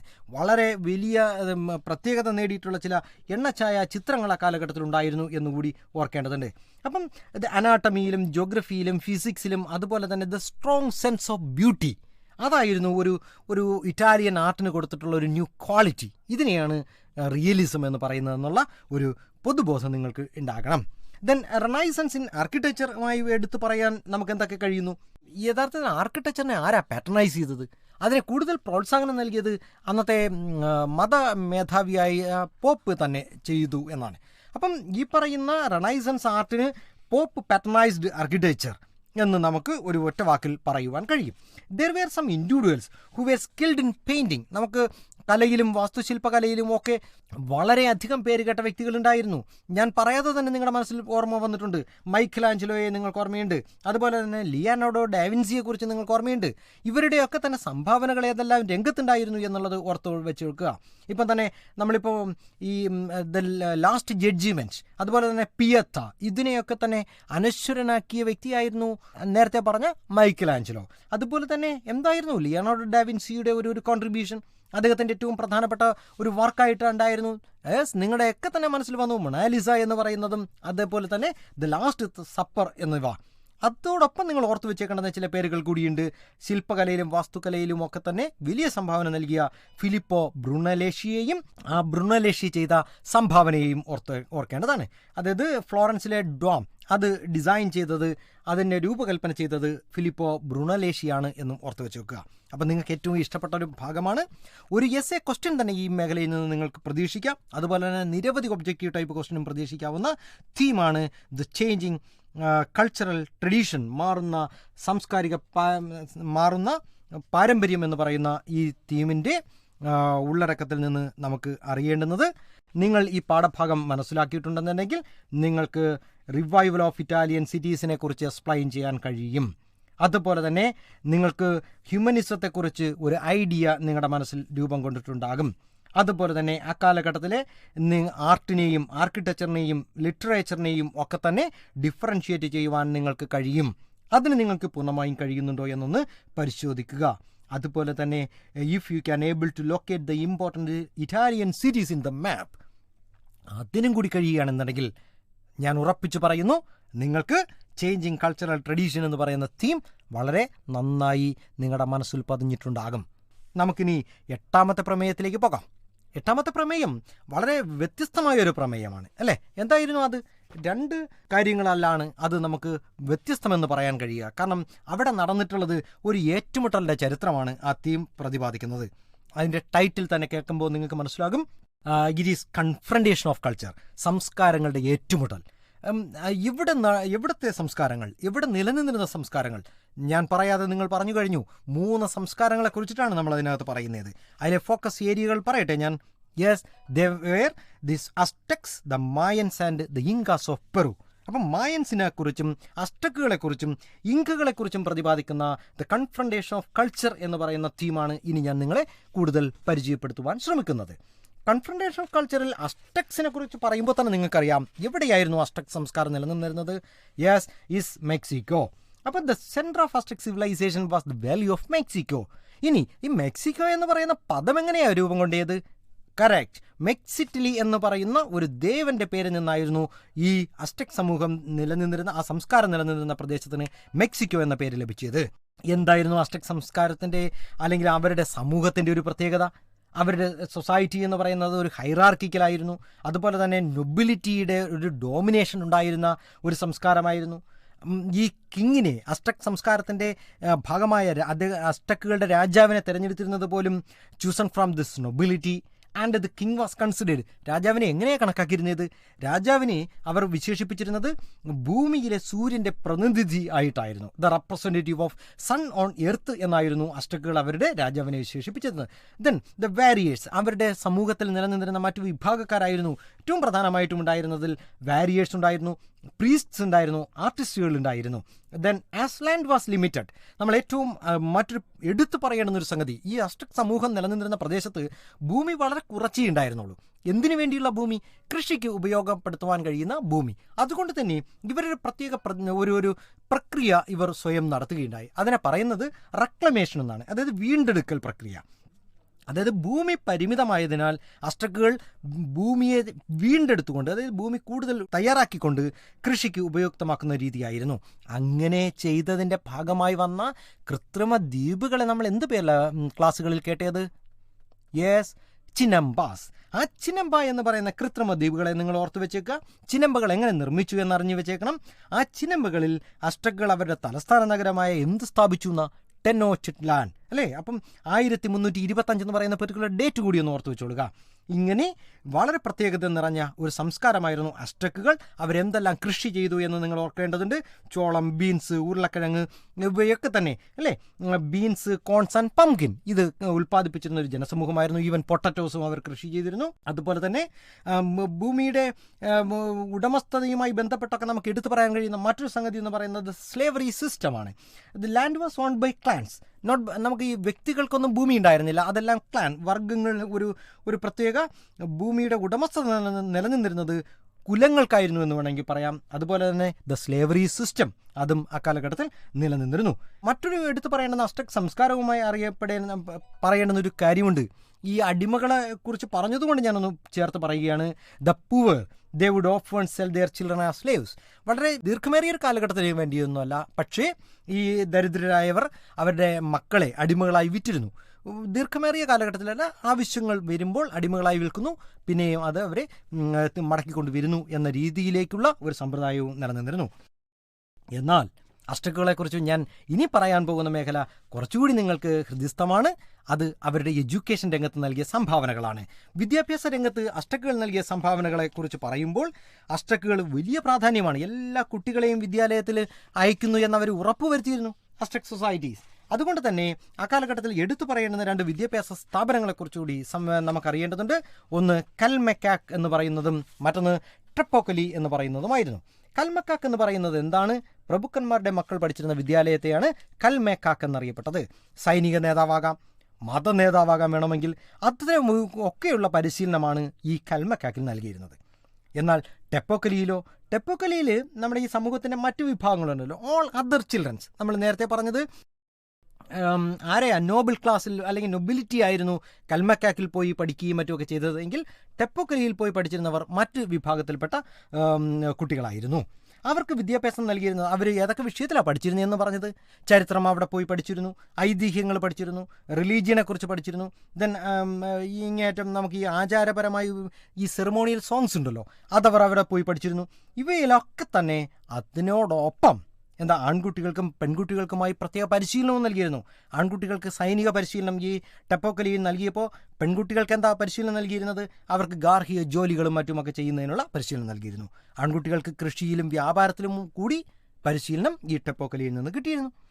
അപ്പോൾ ഇത് അസ്റ്റക് സംസ്കാരത്തെക്കുറിച്ച് നിങ്ങൾ അറിയേണ്ടുന്ന ഏറ്റവും പ്രധാനപ്പെട്ട സംഗതിയാണ്. നിങ്ങൾക്ക് അറിയാം ഇതെല്ലാം, എങ്കിലും ഞാനൊന്ന് പറഞ്ഞു എന്ന് മാത്രം. നമുക്കിനി മായൻസിനെ കുറിച്ചും അറിയാം.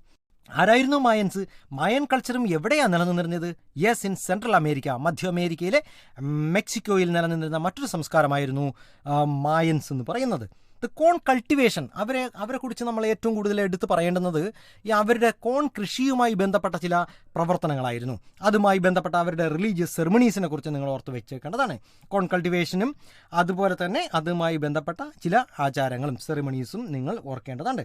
ഫലപ്രദമായ കൃഷി അവരുടെ മെച്ചോൽപാദനത്തിന് കാരണമായി മാറിയതും അതുപയോഗിച്ച് ഭരണവർഗവും പുരോഹിതന്മാരും ഒക്കെ തന്നെ മറ്റനേകം നിർമ്മാണ രംഗത്ത് വലിയ സംഭാവനകൾ നൽകിയ ഒരു സംസ്കാരമായിരുന്നു മായൻ സംസ്കാരം.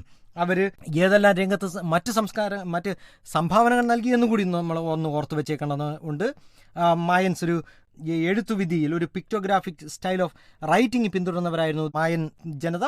അതുപോലെ തന്നെ ശാസ്ത്രം, ഗണിതശാസ്ത്രം തുടങ്ങിയ മേഖലകളിൽ വികാസത്തിനൊക്കെ തന്നെ മായൻ സംസ്കാരം കൂടുതൽ സംഭാവന നൽകിയവരായിരുന്നു. നമുക്കിനി ഈ തീമിൽ നിന്ന് ഒരു കൂട്ടരെ കൂടി മനസ്സിലാക്കേണ്ടതുണ്ട്. അവരാരാ? Incas of Peru. അപ്പോൾ ഇൻകാസ് ഓഫ് പെറു എന്ന് പറഞ്ഞപ്പോൾ തന്നെ മനസ്സിലായി, അവർ പെറു എന്ന് പറയുന്ന അമേരിക്കൻ കോണ്ടിനെന്റിൽ തന്നെയാണ് പെറു. നിങ്ങൾ ഈ സംസ്കാരങ്ങൾ നിലനിന്നിരുന്ന ഇടങ്ങൾ മാപ്പിൽ ലൊക്കേറ്റ് ചെയ്യാനോ അല്ലെങ്കിൽ അതൊന്ന് ഷെയ്ഡ് ചെയ്ത് അടയാളപ്പെടുത്തുവാനോ ഒക്കെ തന്നെ പരിചയമായിരിക്കണം. അല്ലെങ്കിൽ നമുക്ക് മാപ്പ് ക്വസ്റ്റ്യൻ അറ്റൻഡ് ചെയ്യാൻ കഴിയാതെ വന്നു പോകും എന്നതാണ്. The Incas of Peru belong to the family called Quechua. അപ്പം ഇൻക സംസ്കാരം എന്ന് പറയുന്നത് പെറുവിലാണ് നിലനിന്നതെന്ന് ഞാൻ പറഞ്ഞു.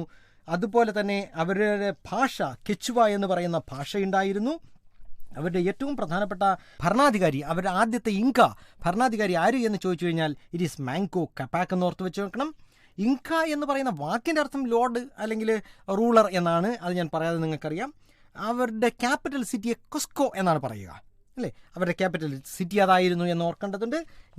നിങ്ങൾ പാഠഭാഗങ്ങൾ ഇതിനോടകം തന്നെ കേട്ടും മനസ്സിലാക്കിയെങ്കിലും ഇതൊന്ന് നിങ്ങളുടെ മനസ്സിൽ ഇതെല്ലാം ഉണ്ടോ എന്നൊന്ന് ചെക്ക് ചെയ്തതാണ്. അപ്പോൾ ഇൻക സംസ്കാരത്തെക്കുറിച്ച് നിങ്ങൾ ഈ മേഖലകളെക്കുറിച്ചൊന്നുകൂടി ഒന്ന് ഓർത്ത് വായിച്ചേക്കേണ്ടതുണ്ട്.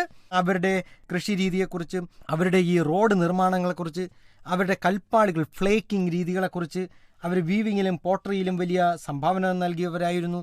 കാറ്റൽ റെയറിങ് ഈ ജനവിഭാഗത്തിൻ്റെ മറ്റൊരു ഉപജീവന മാർഗമായിരുന്നു. ഈ കാറ്റൽ റെയറിങ് പറയുമ്പോഴത്തേക്ക് ഒട്ടകം പോലെയുള്ള ഒരു മൃഗം, അതിന് നമ്മൾ നിങ്ങളുടെ പുസ്തകത്തിൽ അല്ലെങ്കിൽ നമ്മൾ ക്ലാസ്സുകൾ കേട്ടപ്പോഴത്തേക്ക് നമ്മൾ പ്രത്യേകിച്ച് മനസ്സിലാക്കിയിട്ടുണ്ട്. ഒരു ഒട്ടകത്തെ പോലുള്ള മൃഗങ്ങളെ അവർ വളർത്തിയിരുന്നു ഇല്ലാമ്മ. ദെൻ അതുപോലെ തന്നെ നെയ്ത്ത് വിദ്യയിൽ അവർ വലിയ ഒരു സംഭാവന നൽകിയവരായിരുന്നു. പക്ഷേ ആ ക്ലാസ് നിങ്ങൾ കേട്ടിട്ടുണ്ടെങ്കിൽ അതിൻ്റെ ഏറ്റവും അവസാനം നമ്മൾ പറയുകയുണ്ടായി, ഗണിത യൂണിറ്റുകളായിട്ടുള്ള കുയിപ്പു കയറുകളിൽ കെട്ടി അല്ലെങ്കിൽ പ്രത്യേകമായ കെട്ടുകൾ അടയാളപ്പെടുത്തിക്കൊണ്ടുള്ള ഒരു ഗണിതശാസ്ത്ര രീതി വിശേഷിപ്പിച്ചിരുന്നവരാണ് നമ്മൾ ഈ പറയുന്ന ഇൻക ജനവിഭാഗം. അപ്പോൾ നമ്മൾ കൺഫ്രണ്ടേഷൻ ഓഫ് കൾച്ചർ എന്ന് പറയുന്ന അല്ലെങ്കിൽ സംസ്കാരങ്ങളുടെ ഏറ്റുമുട്ടൽ, ആ ടൈറ്റിൽ എന്താണ് എന്ന് നിങ്ങൾക്ക് മനസ്സിലാകും. ഈ മായാസിനെയും ഇൻകാസിനെയും അസ്റ്റക്കുകളെയും ഒക്കെ തന്നെ അവരുടെ അധിവാസ മേഖലകളിലേക്ക് കടന്നു കയറി ചെന്ന യൂറോപ്യന്മാർ അവരിൽ വരുത്തിയിട്ടുള്ള പ്രശ്നങ്ങൾ, പ്രതിസന്ധികൾ, അവരുമായിട്ടുള്ള ഏറ്റുമുട്ടലുകൾ, എങ്ങനെയായിരുന്നു ഈ ഭൂപ്രദേശങ്ങൾ യൂറോപ്യന്മാരുടെ കൈവശം വന്നു ചേർന്നത് എന്നിങ്ങനെയൊക്കെ വിശേഷിപ്പിക്കുന്ന ഒരു പാഠഭാഗമാണിത്. അതിൻ്റെ ഉള്ളടക്കത്തിൽ നിന്ന് ഫോക്കസ് ഏരിയ എന്ന് മാത്രമാണ് ഞാൻ നിങ്ങളെ ഒന്നുകൂടി ഒന്ന് പരിചയപ്പെടുത്തിയത്. ഇപ്പോൾ നിങ്ങൾ കേട്ടുകൊണ്ടിരിക്കുന്നത് ഫോക്കസ് ഏരിയ അധികരിച്ചുള്ള കൈറ്റ് വിക്ടേഴ്സ് തയ്യാറാക്കിയ ഫസ്റ്റ് ബെൽ ഓഡിയോ ക്ലാസ്. അടുത്തത് നമുക്ക് ദി ഇൻഡസ്ട്രിയൽ റവല്യൂഷൻ എന്നതാണ്. നിങ്ങൾ ചെറിയ ക്ലാസ്സുകളിൽ തന്നെ മനസ്സിലാക്കിയിട്ടുള്ള വ്യാവസായിക വിപ്ലവം എന്ന് പറയുന്ന തീമാണ് നമുക്കിനി അടുത്തതായി മനസ്സിലാക്കേണ്ടത്. വ്യാവസായിക വിപ്ലവം പറയുമ്പോൾ ഇതെവിടെയാണ് ഉണ്ടായേ? വ്യാവസായിക വിപ്ലവത്തിൻ്റെ ഉള്ളടക്കത്തിലേക്ക് നമുക്കൊന്നുകൂടെ ഞാൻ ആ ചോദ്യത്തിലേക്ക് വരാം. ആ ചോദ്യം തന്നെയാണ് ഫോക്കസ് ഏരിയയുടെ ആദ്യത്തേത്. വൈ ബ്രിട്ടൻ, അല്ലേ? വ്യാവസായിക വിപ്ലവം ഞാൻ ചോദിച്ച ചോദ്യത്തിന് നിങ്ങൾ ഉത്തരം പറഞ്ഞു. ബ്രിട്ടനിലാണ് വ്യാവസായിക വിപ്ലവം ഉടലെടുത്തിയത്. അപ്പോൾ എന്തുകൊണ്ട് ബ്രിട്ടനിൽ വ്യാവസായിക വിപ്ലവം ഉണ്ടായി? അതുപോലെ തന്നെ കോൾ ആൻഡ് അയൺ ഇൻഡസ്ട്രിയൽ രംഗത്ത് വന്ന മാറ്റം എന്തെല്ലാം? Then cotton, spinning and weaving രംഗത്തുണ്ടായ മാറ്റങ്ങൾ എന്തെല്ലാം? കൽക്കരിയും ഇരുമ്പ്, പരുത്തിനൂൽ എന്നീ മേഖലകളിൽ കോട്ടൺ സ്പിന്നിങ് ആൻഡ് വീവിങ് രംഗത്ത് വന്ന മാറ്റങ്ങൾ എന്തെല്ലാം എന്നതാണ് ഫോക്കസ് ഏരിയ ആയിട്ടുള്ളത്. Why Britain, coal and iron, cotton spinning and weaving. വ്യാവസായിക വിപ്ലവം ഇംഗ്ലണ്ടിൽ എന്തുകൊണ്ട് ആരംഭിച്ചു, ബ്രിട്ടനിൽ എന്തുകൊണ്ട് ആരംഭിച്ചു എന്ന് ചോദിച്ചു കഴിഞ്ഞാൽ അതിന് നമുക്ക് നിരവധിയായ കാരണങ്ങൾ പറയാൻ കഴിയും. അവിടുത്തെ പൊളിറ്റിക്കൽ സ്റ്റെബിലിറ്റിയെക്കുറിച്ച് പറയണം. The wide spread use of മണിയെക്കുറിച്ച് പറയണം, അല്ലേ? അവിടെ പണത്തിൻ്റെ വ്യാപകമായ ഉപയോഗത്തെക്കുറിച്ച് പറയണം.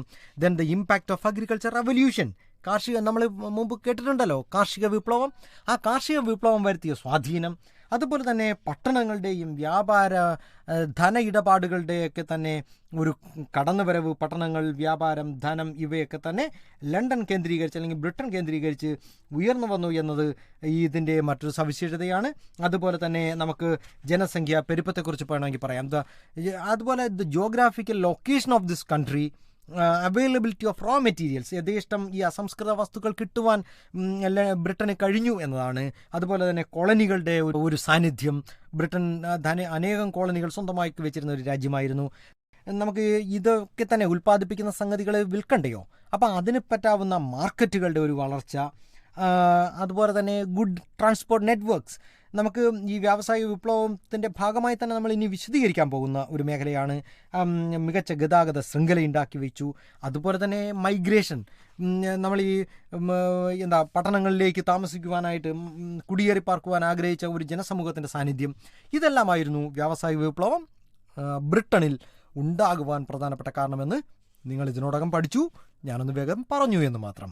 എങ്കിലും നമുക്കിനി അടുത്ത മേഖലയിലേക്ക് പോകാം. എന്താ അടുത്ത മേഖല? നമുക്ക് ഇൻഡസ്ട്രിയൽ റെവല്യൂഷനുമായി ബന്ധപ്പെട്ട് പറയേണ്ടുന്നത് കോൾ ആൻഡ് അയൺ, കൽക്കരിയും ഇരുമ്പും. ഈ ഇരുമ്പ് ഉരുക്കിയെടുക്കുന്നതിന് ഏറ്റവും കൂടുതൽ ആവശ്യമുള്ള സംഗതി എന്താണെന്ന് നിങ്ങൾക്കറിയാവോ? എന്തായിരുന്നു അത്? യെസ്, ഇറ്റ് ഈസ് കോൾ, അല്ലേ? അപ്പം നമുക്ക് മരക്കരി എന്ന് വിശേഷിപ്പിക്കാം.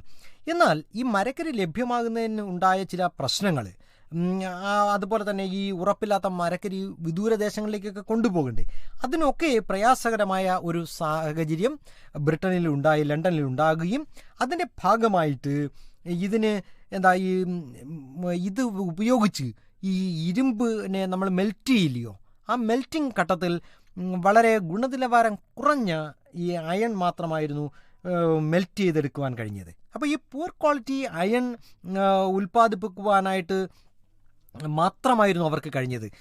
പ്രത്യേകിച്ചും മരക്കരിക്ക് ഈ ഉയർന്ന ടെമ്പറേച്ചർ പ്രൊവൈഡ് ചെയ്യാൻ കഴിയില്ലല്ലോ.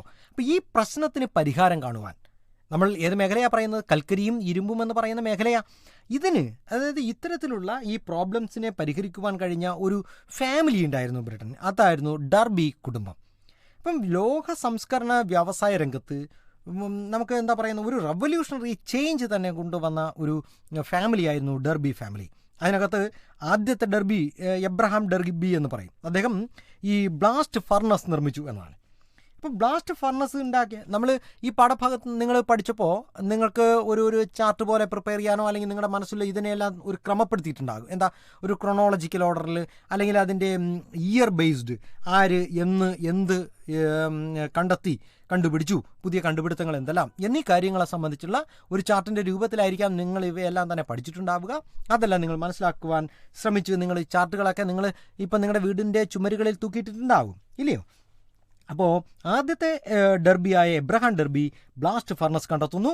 അതുപോലെ തന്നെ രണ്ടാമത്തെ ഡർബി ആയിട്ടുള്ള ദ സെക്കൻഡ് ഡർബി, അദ്ദേഹം ഈ നമ്മുടെ ഈ പച്ചിരുമ്പിൽ നിന്ന് വാർപ്പിരുമ്പ് കണ്ടെത്തുന്ന wrought iron from pig iron, ഇത് കണ്ടെത്തുന്നു. അതുമായി ബന്ധപ്പെട്ട ചില കണ്ടുപിടുത്തങ്ങൾ അദ്ദേഹത്തിന് നടത്തുവാൻ കഴിഞ്ഞു. മൂന്നാമത്തെ അദ്ദേഹത്തെ തേർഡ് ഡർബി, അദ്ദേഹം ഇരുമ്പ് പാലം പണി കഴിപ്പിച്ചു എന്നാണ് പറയുക.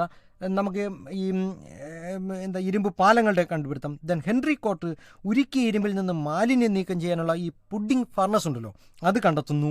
അതുപോലെ തന്നെ ഇരുമ്പ് പാളികൾ നിർമ്മിക്കുന്നതിനുള്ള റോളിംഗ് മില്ലുകൾ പണി കഴിപ്പിക്കുന്നു. ഇങ്ങനെയുള്ള കണ്ടുപിടുത്തങ്ങളുടെ ഒരു മേഖല കൂടി ഉൾക്കൊള്ളുന്ന ഇടമാണ്. ദെൻ ജോൺ വിൽക്കിൻസൺ, അദ്ദേഹം ഈ ജലക്കുഴലുകൾ കണ്ടുപിടിക്കുന്നതായിട്ട് ഇതിനകത്ത് പാഠഭാഗത്തിൻ്റെ ഉള്ളടക്കത്തിൽ പറയുന്നുണ്ട്.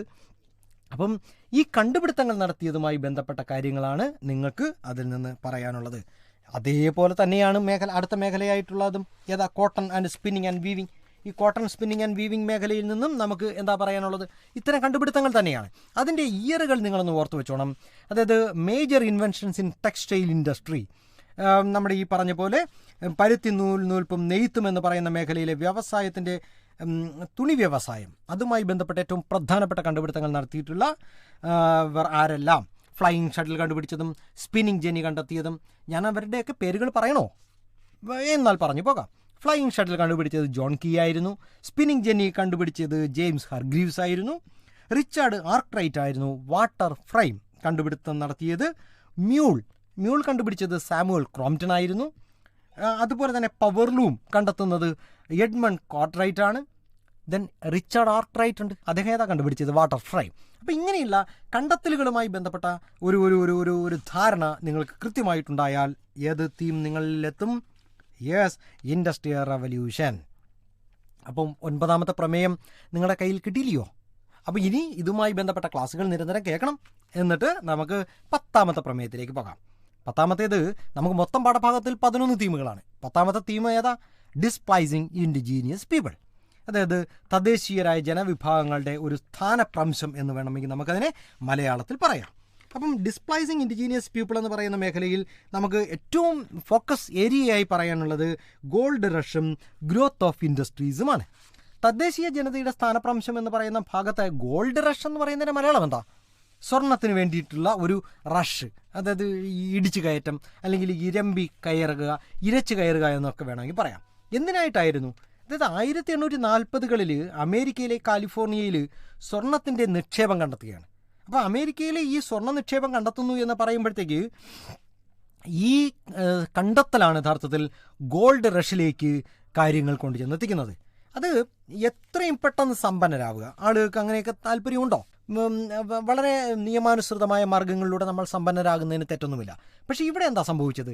ഈ കാലിഫോർണിയയിലെ സ്വർണത്തിൻ്റെ നിക്ഷേപം കണ്ടെത്തിയതോടുകൂടി പെട്ടെന്ന് സമ്പന്നരാകണമെന്ന മോഹ കണക്കിന് വെച്ചുകൊണ്ടിട്ട് ആയിരക്കണക്കിന് പേരായി ഈ ഭൂപ്രദേശത്തേക്ക് കടന്നു പോകുന്നത്. തൗസൻഡ്സ് ഓഫ് യൂറോപ്പ് അവർ അമേരിക്കയിലേക്ക് കടന്നെത്തുകയും അത് നിരവധിയായിട്ടുള്ള പ്രശ്നങ്ങൾക്ക്, സംഘർഷങ്ങൾക്കൊക്കെ കാരണമാകുന്നു. അതോടൊപ്പം തന്നെ ചില കണ്ടെത്തലുകൾക്കും അല്ലെങ്കിൽ തന്നെ ഈ യൂറോപ്യന്മാർ അമേരിക്കയിലെത്തുന്നതുമായി ബന്ധപ്പെട്ട് ഈ ഭൂഖണ്ഡങ്ങളെ തമ്മിൽ ബന്ധിപ്പിക്കുന്നതിന് ഈ വൻകരകൾക്ക് കുറുകെ റെയിൽ പാതകളൊക്കെ നിർമ്മിക്കാൻ തുടങ്ങി. ഈ റെയിൽവേയുടെ വികസനം യഥാർത്ഥത്തിൽ നമ്മൾ നേരത്തെ കഴിഞ്ഞ തീമിൽ പറഞ്ഞിരുന്നു, വ്യാവസായിക വിപ്ലവം. ആ വ്യാവസായിക വിപ്ലവത്തിന് കുറച്ചുകൂടി ആക്കം കൊടുക്കുന്നു. അപ്പോൾ ഇതിൻ്റെ ഫലമായി അമേരിക്കയിൽ വ്യാവസായിക നഗരങ്ങൾ, ഫാക്ടറികളൊക്കെ തന്നെ രൂപം കൊണ്ടുവരുന്നു. അപ്പോൾ ഈ മാനുഫാക്ചർ ഓഫ് മെഷീനറി, അതുപോലെ തന്നെ അത് ഇൻഡസ്ട്രിയൽ രംഗത്ത് നൽകിയിട്ടുള്ള കോൺട്രിബ്യൂഷൻ, ഇത് ഫാമിങ്ങിന്, അതായത് നമുക്ക് വളരെ എളുപ്പം നമുക്ക് ഈ പുതിയ പുതിയ കണ്ടെത്തലുകൾ കൃഷിക്ക് അങ്ങനെ ഉപകാരപ്രദമായി. വൻതോതിൽ കൃഷിയുമായി ബന്ധപ്പെട്ട ഉപകരണങ്ങളുടെ ഒരു കടന്നുവരവ് ഇതിന് കാരണമാകുന്നു. ഇത് growth of towns and factories ഇതിനൊക്കെ തന്നെ കാരണമായി മാറുന്നു. അപ്പം ഗോൾഡ് റഷ് ആൻഡ് നമ്മൾ പറഞ്ഞ ഗ്രോത്ത് ഓഫ് ഇൻഡസ്ട്രീസ് എന്ന് പറയുന്ന മേഖല വളരെ പെട്ടെന്നൊരു വായനയിലൂടെ അല്ലെങ്കിൽ പെട്ടെന്നൊരു കേൾവിയിലൂടെ നിങ്ങൾക്ക് കരഗതമാകാവുന്ന മേഖലയാണ്. അതുമായി ബന്ധപ്പെട്ട് ഞാൻ പറയണ്ടല്ലോ, ഗോൾഡ് റഷ് എന്ന് പറയുന്നത് തന്നെയാണ് നിങ്ങളുടെ പരീക്ഷയുടെ ഒരു മെയിൻ ചോദ്യം. ആ ഗോൾഡ് റഷ് എന്താണെന്ന് അറിഞ്ഞു വെച്ചേക്കുക. അത് ഏത് ഭൂപ്രദേശത്തെ ജനവിഭാഗം എങ്ങോട്ടേക്ക് നടത്തിയതാണ് എന്നുകൂടി ഒന്ന് ഓർത്ത് വെച്ചിരുന്നാൽ, അതായത് what is mean by gold rush, അല്ലെങ്കിൽ നിങ്ങൾക്കത് എഴുതാൻ കഴിയുന്നുണ്ടോ എന്ന് മാത്രം നിങ്ങൾ ആ തീം വായിക്കുമ്പോൾ അറിഞ്ഞു വെച്ചേക്കുക. അങ്ങനെയാണെങ്കിൽ നിങ്ങൾക്ക് 10ാമത്തെ ഉള്ളടക്കം, പ്രമേയത്തിൻ്റെ ഉള്ളടക്കം നന്നായി മനസ്സിലായിട്ടുണ്ട് എന്ന് തന്നെ നമുക്ക് കരുതാം. നമുക്ക് ലാസ്റ്റ് തീമിലേക്ക് പോകാം. ലാസ്റ്റ് തീമായ പാസ്റ്റ് മോഡേണൈസേഷൻ എന്ന് പറയുന്ന തീമിലേക്ക് കടക്കാം. ആധുനികവൽക്കരണത്തിലേക്കുള്ള പാതകൾ എന്നതാണ് ഇതിൻ്റെ മലയാളം. ആ തീമിൽ നിന്നും നമുക്ക് establishing the republic, the rise of the communist party of China, establishing the new democracy എന്നീ മേഖലകളാണ് ഫോക്കസ് ഏരിയയായി പഠിക്കാനുള്ളത്. എസ്റ്റാബ്ലിഷിംഗ് ദ റിപ്പബ്ലിക് എന്ന് പറയുന്നത് മാഞ്ചു ഡൈനാസ്റ്റിയെക്കുറിച്ച് നിങ്ങൾ ആ പാഠഭാഗത്തിൻ്റെ ഉള്ളടക്കത്തിൽ കേട്ടില്ലയോ? ഡോക്ടർ സന്യാസിൻ്റെ നേതൃത്വത്തിൽ മാഞ്ചു ഭരണാധികാരികളെ പരാജയപ്പെടുത്തിക്കൊണ്ടായിരുന്നു എന്ന് 1911 ചൈനയിലൊരു റിപ്പബ്ലിക് സ്ഥാപിക്കുന്നത്. അതുകൊണ്ട് തന്നെ ആധുനിക ചൈനയുടെ ഒരു സ്ഥാപകനായി ആരെയാണ് അറിയപ്പെടുന്നത്? Yes, the father of modern China എന്നാരെയാണ് വിശേഷിപ്പിച്ചത്? ഡോക്ടർ സന്യാസനെയാണ് എന്നുകൂടി ഓർക്കുക. ദെൻ ഈ സന്യാസനെ കുറിച്ച് പറയുമ്പോഴത്തേക്കും അദ്ദേഹത്തിൻ്റെ കോൺട്രിബ്യൂഷനുകളിൽ അദ്ദേഹത്തിൻ്റെ ഏറ്റവും പ്രധാനപ്പെട്ട തത്വങ്ങളായി നമുക്ക് 3 തത്വങ്ങളെ പറയാം, അല്ലേ? അത് നമുക്ക് സാൻ, മിൻ, ചുയ് എന്നീ ചൈനീസ് ഭാഷയിൽ നമുക്ക് അങ്ങനെ പറയാം. അവ ഏതൊക്കെയായിരുന്നു? അത് one is nationalism, another one is democracy and socialism. അപ്പം ഈ 3 മേഖലകളെയും സന്യാസൻ എങ്ങനെയാണ് വിശേഷിപ്പിക്കാൻ ശ്രമിച്ചത് എന്നുകൂടി മനസ്സിലാക്കുക. ബൈ നാഷണാലിസം സന്യാസൻ എന്താ അർത്ഥമാക്കിയത്? It means overthrowing Manchus and other foreigners from China എന്നതാണ്. അപ്പം ദേശീയത എന്നതുകൊണ്ട് അദ്ദേഹം അതാണ് അർത്ഥമാക്കിയത്. Then what about democracy? Democracy എന്ന് പറയുന്ന ആശയത്തിലൂടെ അദ്ദേഹം പറയുവാൻ ശ്രമിച്ചത് establishing a republic form of government in China എന്നതാണ്. ബൈ സോഷ്യലിസം, അത് നമുക്ക് എല്ലാവർക്കും ഇഷ്ടമുള്ളൊരു മേഖല കൂടിയാണ്. സോഷ്യലിസം എന്ന് പറയുന്നത് for establishing aimed at regulating and equalising land holdings എന്നതാണ്. അപ്പം മൂലധനം നിയന്ത്രിക്കുകയും ഭൂവുടമസ്ഥത തുല്യപ്പെടുത്തുകയും ഒക്കെ ചെയ്യുന്ന വളരെ വിശാലമായൊരു കാഴ്ചപ്പാടായ സോഷ്യലിസം, ഇത് 3ഉമായിരുന്നു സന്യാസിൻ്റെ തത്വങ്ങൾ. അറിയാമല്ലോ. അപ്പോൾ അതൊന്ന് മനസ്സിലാക്കി വെക്കുക. ദെൻ അതിൻ്റെ ഉള്ളടക്കത്തിൽ നിന്നുകൊണ്ട് the rise of communist party in China, അത് മനസ്സിലാക്കുവാൻ 1921 ചൈനീസ് കമ്മ്യൂണിസ്റ്റ് പാർട്ടി സ്ഥാപിക്കുന്നത്. അത് മാവോ സേ തുങ് ആയിരുന്നു, അല്ലേ? ചൈനീസ് കമ്മ്യൂണിസ്റ്റ് പാർട്ടിയുടെ സ്ഥാപകൻ എന്ന് നിങ്ങൾക്കറിയാം. CCP, Chinese communist party. Mao's programmes were based on this peasantry. നമുക്കത് പറയുമ്പോൾ ഈ ചൈനീസ് കമ്മ്യൂണിസ്റ്റ് പാർട്ടിയുടെ നേതാവായിട്ടുള്ള, അതിൻ്റെ സ്ഥാപകനായിട്ടുള്ള മാവോ സേ തുങ്ങുമായി ബന്ധപ്പെട്ട് നമുക്ക് പറയേണ്ടുന്നത് അദ്ദേഹം കർഷകരെ മുൻനിർത്തിയുള്ള വിപ്ലവ പരിപാടികൾ സംഘടിപ്പിക്കാൻ മുന്നിട്ടിറങ്ങിയ വ്യക്തിയായിരുന്നു. കുമിന്താങ്ങുകളുടെ ആക്രമണത്തിൽ നിന്ന് രക്ഷ നേടുവാൻ മാവോ സേ തുങ്ങും അദ്ദേഹത്തിൻ്റെ അനുയായികളും 1928 മുതൽ ഏകദേശം 1934 അല്ലേ അവർ ജിയാങ്സി മലനിരകളിൽ താമസിച്ചതായ ചരിത്രം നമ്മളൊന്ന് ഓർത്തു വയ്ക്കേണ്ടതാണ്. അവിടെ വെച്ചിട്ട് അദ്ദേഹം ഒരു കർഷക സമിതി രൂപീകരിക്കുന്നു. അതിനെ പറയുന്നത് ഒരു സോവിയറ്റ് എന്നാണ്. അപ്പോൾ കർഷക സമിതികൾ അദ്ദേഹം രൂപീകരിക്കുന്നു. എന്നിട്ട് ഭൂമി പിടിച്ചെടുത്തുകൊണ്ട് അത് പുനർവിതരണം ചെയ്യുകയാണ്. ഭൂമി ഇല്ലാത്തവർക്കായി അത് നൽകുവാൻ ശ്രമിക്കുന്നു. അതിനോടൊപ്പം തന്നെ ഏകദേശം കുമിന്താങ്കുകളുടെ ആക്രമണത്തിൽ നിന്ന് രക്ഷ നേടുന്നതിനായിട്ട് ഇവരെന്താ ചെയ്തത്? ഏകദേശം ഒരു 6000 മൈൽസോളം ഇവർ സഞ്ചരിക്കുകയും അത് ഷാൻസിയിലെ യനാൻ എന്ന സ്ഥലത്തേക്ക് അദ്ദേഹത്തിൻ്റെ അനുയായികളുമായി പോയി എന്നാണ്. ഈ സംഭവത്തെ നമ്മുടെ ചൈനീസ് ചരിത്രത്തിൽ എന്ത് പേരിലാണ് അറിയപ്പെടുന്നത്? Yes, in the history of China this event is known as long March. അത് 1934 മുതൽ 35 വരെ ആയിരുന്നു എന്നതാണ്. എന്നാൽ കുമിന്താങ്ങുകളെ പരാജയപ്പെടുത്താൻ ഇവർക്ക് കഴിഞ്ഞു. അതിൻ്റെ അടിസ്ഥാനത്തിലാണ് ചൈനയിൽ അധികാരം സ്ഥാപിച്ചുകൊണ്ട് 1949 ചൈനയിൽ ഒരു ജനകീയ റിപ്പബ്ലിക് സ്ഥാപിക്കുവാൻ ഇവർക്ക് കഴിയുന്നത് അല്ലേ. 1958 നടന്ന മഹത്തായ ഒരു കുതിച്ചുചാട്ടം പദ്ധതിയെക്കുറിച്ച് നിങ്ങൾ ഈ പാഠഭാഗത്തിൻ്റെ ഉള്ളടക്കത്തിൽ നിന്ന് മനസ്സിലാക്കിയിട്ടുണ്ടാകും. അപ്പോൾ മഹത്തായ ഒരു വിപ്ലവത്തിൻ്റെ അലയൊലികളൊക്കെ തന്നെ ചൈനയിൽ എങ്ങനെ ഉണ്ടായി, അത് ചൈനീസ് കമ്മ്യൂണിസ്റ്റ് പാർട്ടിയുടെ രൂപത്തിന് എങ്ങനെ കാരണമായി മാറി, ഒരു ന്യൂ ഡെമോക്രസിയിലേക്ക് ചൈന എങ്ങനെ മാറി വന്നു എന്നതുകൂടി നമ്മൾ അറിഞ്ഞുകൊണ്ട് ഈ പാഠഭാഗം നമുക്ക് മനസ്സിലാക്കാം. പൂർണ്ണമായിട്ടും നിങ്ങൾ ഇതിനോടകം തന്നെ വായിച്ചിട്ടുണ്ടാകും. എങ്കിൽ കൂടി the People's Republic of China അതിൻ്റെ ഓൺ പ്രിൻസിപ്പിൾ തന്നെ ന്യൂ ഡെമോക്രസി എന്നതായിരുന്നു. The major areas of this economy were put under the control of government അല്ലേ. ഗവൺമെൻറ്റിൻ്റെ നിയന്ത്രണത്തിലായിരുന്നു അവയെല്ലാം തന്നെ. The private ownership of land was ended. ഇതിനോടൊപ്പം തന്നെ ആ ന്യൂ ഡെമോക്രസി എന്നതിൻ്റെ ഒരു വരവോടുകൂടി തന്നെ പ്രൈവറ്റ് ഓണർഷിപ്പ് പൂർണ്ണമായിട്ടും അത് ഇല്ലാതെയാകുന്നു. അതുപോലെ തന്നെ യുക്തിപരമായ സംവാദങ്ങൾക്ക് പകരം നമുക്ക് മുദ്രാവാക്യങ്ങൾക്ക് പ്രാധാന്യം നൽകിക്കൊണ്ടുള്ള ഒരു മഹത്തായ സാംസ്കാരിക വിപ്ലവം കൂടി ചൈനയിൽ ഉണ്ടായി വരുന്നു. ദെൻ നമുക്ക് in 1958 Mao started A new policy called the great leap forward. അദ്ദേഹത്തിൻ്റെ ഒരു അതാണ് നമ്മൾ നേരത്തെ പറഞ്ഞത്, മഹത്തായൊരു കുതിച്ചുചാട്ടം എന്ന ഒരു പദ്ധതിക്ക് അദ്ദേഹം നേതൃത്വം നൽകുന്നതും ഇതൊക്കെ തന്നെ നമ്മൾ ഓർത്തു വെക്കുക. ഇന്നും ലോകത്തിന് ചൈനയുടെ സാന്നിധ്യം നൽകുന്ന ഒരു പ്രാധാന്യം നമ്മൾ ഓർക്കേണ്ടതുണ്ട്. അങ്ങനെ പാസ്റ്റ് മോഡേണൈസേഷൻ എന്ന് പറയുന്ന തീമിൻ്റെ ഉള്ളടക്കത്തിൽ നിന്നുള്ള ഫോക്കസ് ഏരിയകളും നിങ്ങളെ പറഞ്ഞു മനസ്സിലാക്കുവാൻ അല്ലെങ്കിൽ നിങ്ങൾക്ക് പറഞ്ഞു നൽകുവാൻ ഞാനൊരു എളിയ ശ്രമം നടത്തി. എല്ലാവർക്കും വിജയാശംസകൾ നേരുന്നു. Thank you. ഇപ്പോൾ നിങ്ങൾ കേട്ടത് ഫോക്കസ് ഏരിയ അധികരിച്ചുള്ള കൈറ്റ് വിക്ടേഴ്സ് തയ്യാറാക്കിയ ഫസ്റ്റ് ബെൽ ഓഡിയോ ക്ലാസ്.